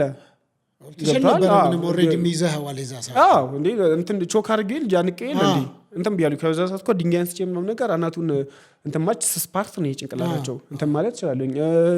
አይኑን እንትን ማለት እችላለሁኝ። ገብተዋል። ነገር ግን እንዲጎዳ አልፈልግም። የራሱ ላይፍ አለው ሁሉም እዚህ ምድር ላይ የተፈጠረበት። ጉንዳዱ እንኳን የራሱ ዓላማ አለው። እግዚአብሔር ዓላማ ባይኖረው አይፈጥረውም። ገብቷል። የሱን አላማ ማስተካከል የለበምና ነገሩ እንትን ለማለት ምናምን ነገር ዛፍ ላይ ወጥቶኝ እሱም ባጭሮ ዛፉን ምናምን ነገር እንትን ሲለው ምናምን ትቶ ሄደ። ያኔ አንበሳው የዘንዶቹ ጋር እንዴት ተፋታቸው? ዘንዶ አንዱን ዘርገው ሁለተኛውንም ፌንታ እንዲያረጋው ከዛ ካጋጨውኝ በኋላ ከዛ ላይ ወዲያው መውረድ ጀመርኩኝ እና እንዳልኩ ተራራው እንዲቀጥ ያለ ስለሆነ ብዙም ዘንዶ ለመውረድ አልተመቻቸውም። እንትን ነው ጠርዝ ይፈልጋሉ እነሱ የሆነ የፍላት የሆነ እንትን ላይ በጣም ጠርዝ ቦዲያቸው እንትን የሚል እዛ እየተደገፉ ምን እያሉ ምናምን ነገር ነው የሚወርዱ። ቀስ እያሉ የሆነ ቦታ እየፈለጉ ምናምን እስኪወርዱ ድረስ እኔ እንትን ማለት ጀመርኩኝ። በዚህ መሀል ግን በጣም ቁራዎቹ ለኔ ለመጣል ከተራራው ላይ በጣም ጥረት እያደረጉ ነበር። አንስተው እኮ ሊጥሉ ይችላሉ እኮ ታውቃለህ። ግን የተወሰነ ፓርት ላይ ስደርስ ግን ጣሉኝ። ልክ ተራራው ብልበል ከዚህ ከፍ ይላል ትንሽ ከዚህ ግድግዳ ማለት ነው። እንትን ካልኩኝ በኋላ የሆነ ሳለ ልክ እንትን ብዬ ፖዚሽን ሁለተኛ ሊስል ሁለት ተከታታይ ምናምን ነገር መቱኝ። ሁለት አሞራዎች በተከታታይ በጣም ብዙ ናቸው ባይዘው። ከዛ በኋላ ወደኩኝ ምናምን ነገር ብዙም እንትን አለ እንደ ወለምታ ምናምን ነገር ነው እንትን ያለኝ ምናምን። ግን ሰው እንዴት ነው ከዛ በኋላ ስትወርድ ነበር? አይ በገባሁበት ቦታ ነው የወጣሁት። ሰው እንዲያኛ ፈለኩ። ምን ያህል ቆየህ ማለት ነው ተራራ ላይ? ኧረ 1 ሰዓት አይሞላኝም። አላስቀምጡኝም አሞራዎቹ እና በጣም ስፍር ቁጥር የላቸውም። ምን የተለየ ነገር አየህ ግን እዛ ከቁራዎቹ ከዘንዶ ውጪ ደግሞ? ድንጋዩ በጣም ጥቁር ድንጋይ ነው እና የእንትን ወርቅ ምናምን ነገር አለው። ወርቅ አለው ግን እንደዚህ እንትን የምትለው ዝም ብሎ እንዲህ ብድግ የምታደርገው ወርቅ አይደለም። ገብቷል። እሱ ገና ተፈልጦ ምን ብሎ ከድንጋዩ መሀል ነው የምታወጣው። ግን እንደዚህ አይቻለሁኝ መስመር ላይ ሲልቨር እንደዚህ ወርቃማ ነገር የደበዘዘ እንዲህ የሚያንጸባርቅ ሳይሆን የሆነ የድንጋይ ስንጥቀት መሀል ላይ እንዲህ ተጣብቆ እንደዚህ አይቻለሁኝ አንድ ቦታ ላይ ማለት ነው። ብዙም ለማየት ጊዜው አልነበረኝ። 1 ሰዓቱን እኮ በፋይት እኮ ነው ያሳለፍኩት። 1 ሰዓት ሙሉ ፋይት ያደረጋችሁ? በፋይት ነው 1 ሰዓት ይሆናል እንደዛ በፋይት ነው ያሳለፍኩት። አስበው ከላይ አሞራ አለ። ስልኬ ራሱ እዛው ነው የወደቀው። ጥለህ መጣ ስልኬ ነው? አዎ ስልኬ እዛ ቀርቷል። አሁን ራሱ ይሄን ቪዲዮ ሪያሊቲውን ማረጋገጥ የሚፈልግ ሰው ማንኛውም ሰው ካለ ከኔ ጋር መስራት የሚፈልግ ሰው ካለ እዛ የሰይጣኑ ተራራ ላይ አትወጣም ወይ ደግሞ ድጋሚ ውጣለን እኛ ከስር ቪዲዮ እንሰራለን። ባለፈውም ብዙ ሰዎችን በውስጥ አውርቼ አንተንም ጠይቄያለሁ ብዬ ፈቃደኛ ሆነው አላገኘኝም። አሁን ካለ እነሱ አይወጡም፣ ችግር የለውም። የአካባቢው ሰውን ፈቃደኛ ይሁን አናግረው ከስር ሆነው ብቻ እነሱ ይቅረጹ እና ደግሞ ይሄ ጎፕሮ ነው የምትባለው እዚህ ጋር ታስረና እሷን ብቻ ገጥመውልኝ እኔ እወጣለሁ አሁንም ድጋሚ። ከዛ ስልኬም ለምስክርነት እዛ ቦታ ላይ አለ። ስልክ አሁን ዘይን ለነገሩ ማን ያነሳዋል እንዴ? ማን ይወጣል? ሰው ማንም ንቅንቅ ብሎ የሚወጣ እኮ የለም። ምንድነው የሚባለው? የሰይጣን ተራራ ፋማጽሪያውና የሰይጣን ይባላል። አንሶሳ የምታውቀው ሰው ካለ ማንንም ጠይቅ። እንዴ እዛ በጭራሽ ነው የሚሉት። ሰውላ በዛ በኩል ሲያልፍ እየፈራ ነው የሚያልፈው። በጣም አስፈሪ ተራራ ነው። ሰይጣን አለ ነው እዛ። እንደውም በታሪካ ምንድነው ቆይ እኔ አሁን ምን መሰለህ ማምነው ሰይጣን አለ አይደለም። ሰይጣን ኖሮ ሳይሆን ለምሳሌ እዛ ተራራ ላይ እንደ የኔን እንትን ነው የምነግርህ አስተሳሰብ። በድሮ ጊዜ ልጆች እዛ ተራራ ላይ እየወጡ ይወድቃሉ። እየወጡ ስለሚወድቁ አባቶች ታሪክ ፈጠሩ። እዚህ ተራራ ላይ አደገኛ ሰይጣን አለ እና እዛ የወጣ ሰው ይሞታል፣ ልጆቻቸውን ለማስፈራራት እንዳይወጡ ብለው ይሄን ታሪክ ይነግሯቸዋል። ከዛ ይሄን ታሪክ ልጆቹ እየሰሙ እየፈሩ ያድጋሉ። ካደጉ በኋላ ያ ትውልድ ኦልሬዲ ያልፋል። ይሄን ታሪክ የፈጠረው ትውልድ ያልፋል። የሚመጣው ትውልድ ያን ተራራ የምር እየፈራው ይመጣል። ከዛ እነዛም ለልጆቻቸው ይሄ እኮ የሰይጣን ተራራ ሰይጣን አለ እዚህ ላይ የወጣ ሰው ይሞታል፣ ቁራዎቹ የሰይጣኑ ጠባቂ ናቸው፣ የተራራው ጠባቂ ናቸው እያሉ ለልጆቻቸው ይነግራሉ። ከዛ ልጆቻቸውም ደግሞ የአባታቸውና የአያታቸው አፈ ታሪክ ነው፣ ዝም ብለው ተረት ነው። ለአባቶቻቸው እውነታ ነው፣ ለልጆቻቸውም ደግሞ እውነታ ነው። አስፈሪነቱ እየጨመረ ይመጣል። ያ ታሪክ እየሰፋ ብዙ ሰዎች ጋር ይደርሳል፣ ብዙ ሀገር ጋር ይሄዳል። ከዛ ያ ተራራ እውነትም የዴቭል ተራራ ይሆናል። ግን እውነታው ጋር ስመጣ ተረት ነው የሚሆነው። እኔ ማምነው እንደዛ ነው። ያም ተራራ ሪል ሰይጣን ኖሮበት አይደለም። ያንን እኔ ራሴ ያረጋግጫለሁ። አንዱ ግን ይመስላል እኮ ዘንዶች ካሉ ዘንዶ ኔቸር ነው በቃ። ተራራው ደግሞ እንቁላል አሞራዎቹ መኖሪያቸው ነው። እንቁላል ምናምን ነገር እዛ ይኖራቸዋል፣ ይጥላሉ። ሜቢ እዚያን እንዳላጠቃ ሰው ወጥቶ ስለማያውቅ ለዛ ብለው ይሆናል አታክ ያደረጉኝ እንጂ አይመስለኝም። እና አሁንም ካለ ጥሪ ያቀርባሉኝ። እናንተ ብቻ ወጪውን ቻሉና ቪዲዮን አስተላልፉ፣ እታች ሆናችሁ ሰሩ፣ ጎፕሮ ካሜራዋን ገጠሙልኝ። እወጣለሁኝ። ምንም ሰው አያስፈልገኝም። እና እኔ አንበሳና ዘንዱ ምንም አይነት እንትን የምፋለም ሰው ነኝ አይደለም። እኝን ደካማ ጆኒ ምናምን ይቅርና በዛ አጋጣሚ የመጨረሻ መልእክት ካለ እንግዲህ የመጀመሪያ መልእክቴ አንተን እንትን በእና ለምንድን ነው የሚፈራው ጆኒ? ለምን እኔን ፈራኝ? የብዙዎች ጥያቄ ነው። የብዙዎች ጥያቄ ለምንድን ነው የፈሩ ካንተን? እኔ እኮ ብዙ ጊዜ ቪዲዮ ስሰራ እያወራሁ ነው የምሰራው ጀስት ፈታ ብዬ። ነገር ግን እየደበደብኩኝ ፓንች እየሰነዘርኩኝ ትሬኒንግ እያደረኩኝ ብሰራ ደግሞ ሱሪያቸው ላይ ሊቀዝኑ ነው ማለት ነው። እና ጆኒ በጣም ፈሪ ነው። እንደሚያወራው እንዳይመስል አሁንም እንትናን በቃ የሆነ ዝም ብሎ ኮሜዲ ነው እየገጠመ ያለው እንትናን ራሱ ሲሄዱን እንጂ በተአምር ከኔ ጋር ተጋጥሞ እሱ ሰርቫይቭ አረግም። ኩላሊቴን እኔ ያስይዛለኝ ኩላሊቴን። ሰይዶ እንዴት ኮሜዲ ሊሆን ይችላል? አይታል ስልክ እንጨት መሬት እየደበደበ በጣም ብዙዎችን እየደበደበ ወደ 100 እንቁላል 15 ኪሎ ስጋ ምናምን የኑሮ ውድነት ያመጣው እኮ እሱ ነው። ይሄን ሁሉ እየከተተ እንዴ ፖሉ መልሶ አይሰነዘርም እኮ። ፖሉ እኮ ራሱን አይከላከልም እኮ ገብቷል። አይከላከልም። እነዛም ሰዎች ደግሞ እስኪ ቁም እንደዚህ ቁምልኝ ምናምንና እስኪ ከዛላ አበሻ ብሎ ይጀምራል። ገብቷል። ያ ሰውም እሱ ሊደባደቡ የገባ ሰው አይደለም። የቆመ ሰው ዝም ብለህ ምናምን ነገር እንትን እያልክ ጓደኛህን ይሄ እኮ እንትን አይደለም። ገብቷል። እና ሪያሊቲው ጆኒ ያውቃል ማን እንደሚያሸንፈው ማን እንደሚያሸንፍ። ለዛ እኔን ደግሞ ልቡ ነግሮታል። ይሄ ቲማቲም የመሰለ ፊቱን እንደማፈርጥለት ያውቃል። ለዛ ነው በቃ እየደነገጠ ያለውና ሲጀመር እኔ በብዙ ነገር በልጣለኝ፣ በአቋምም በችሎታም በወንዳ ወንድነትም ቢሆን ማለት ነው። እኔ እንደሱ የሆነ የሴት ፊት ቢሰጠኝ እኔ ራሴን አጠፋለሁኝ። የእውነት የሴት ቄጥና የሴት ፊት እንደዛ ቢሰጠኝ እኔ ራሴን አጠፋለሁኝ። ግድል ጆኒ እየሰማ ነው በኋላ። በቃ እንግዲህ በጣም አመሰግናለሁ። ጥሩ ቆይታ ነበረን። በሌላ ጊዜ ደግሞ በሌላ ፕሮግራም እንገናኛለን። ቴንክ ዩ። እሺ፣ መልካም ጊዜ። ቻው። እሺ።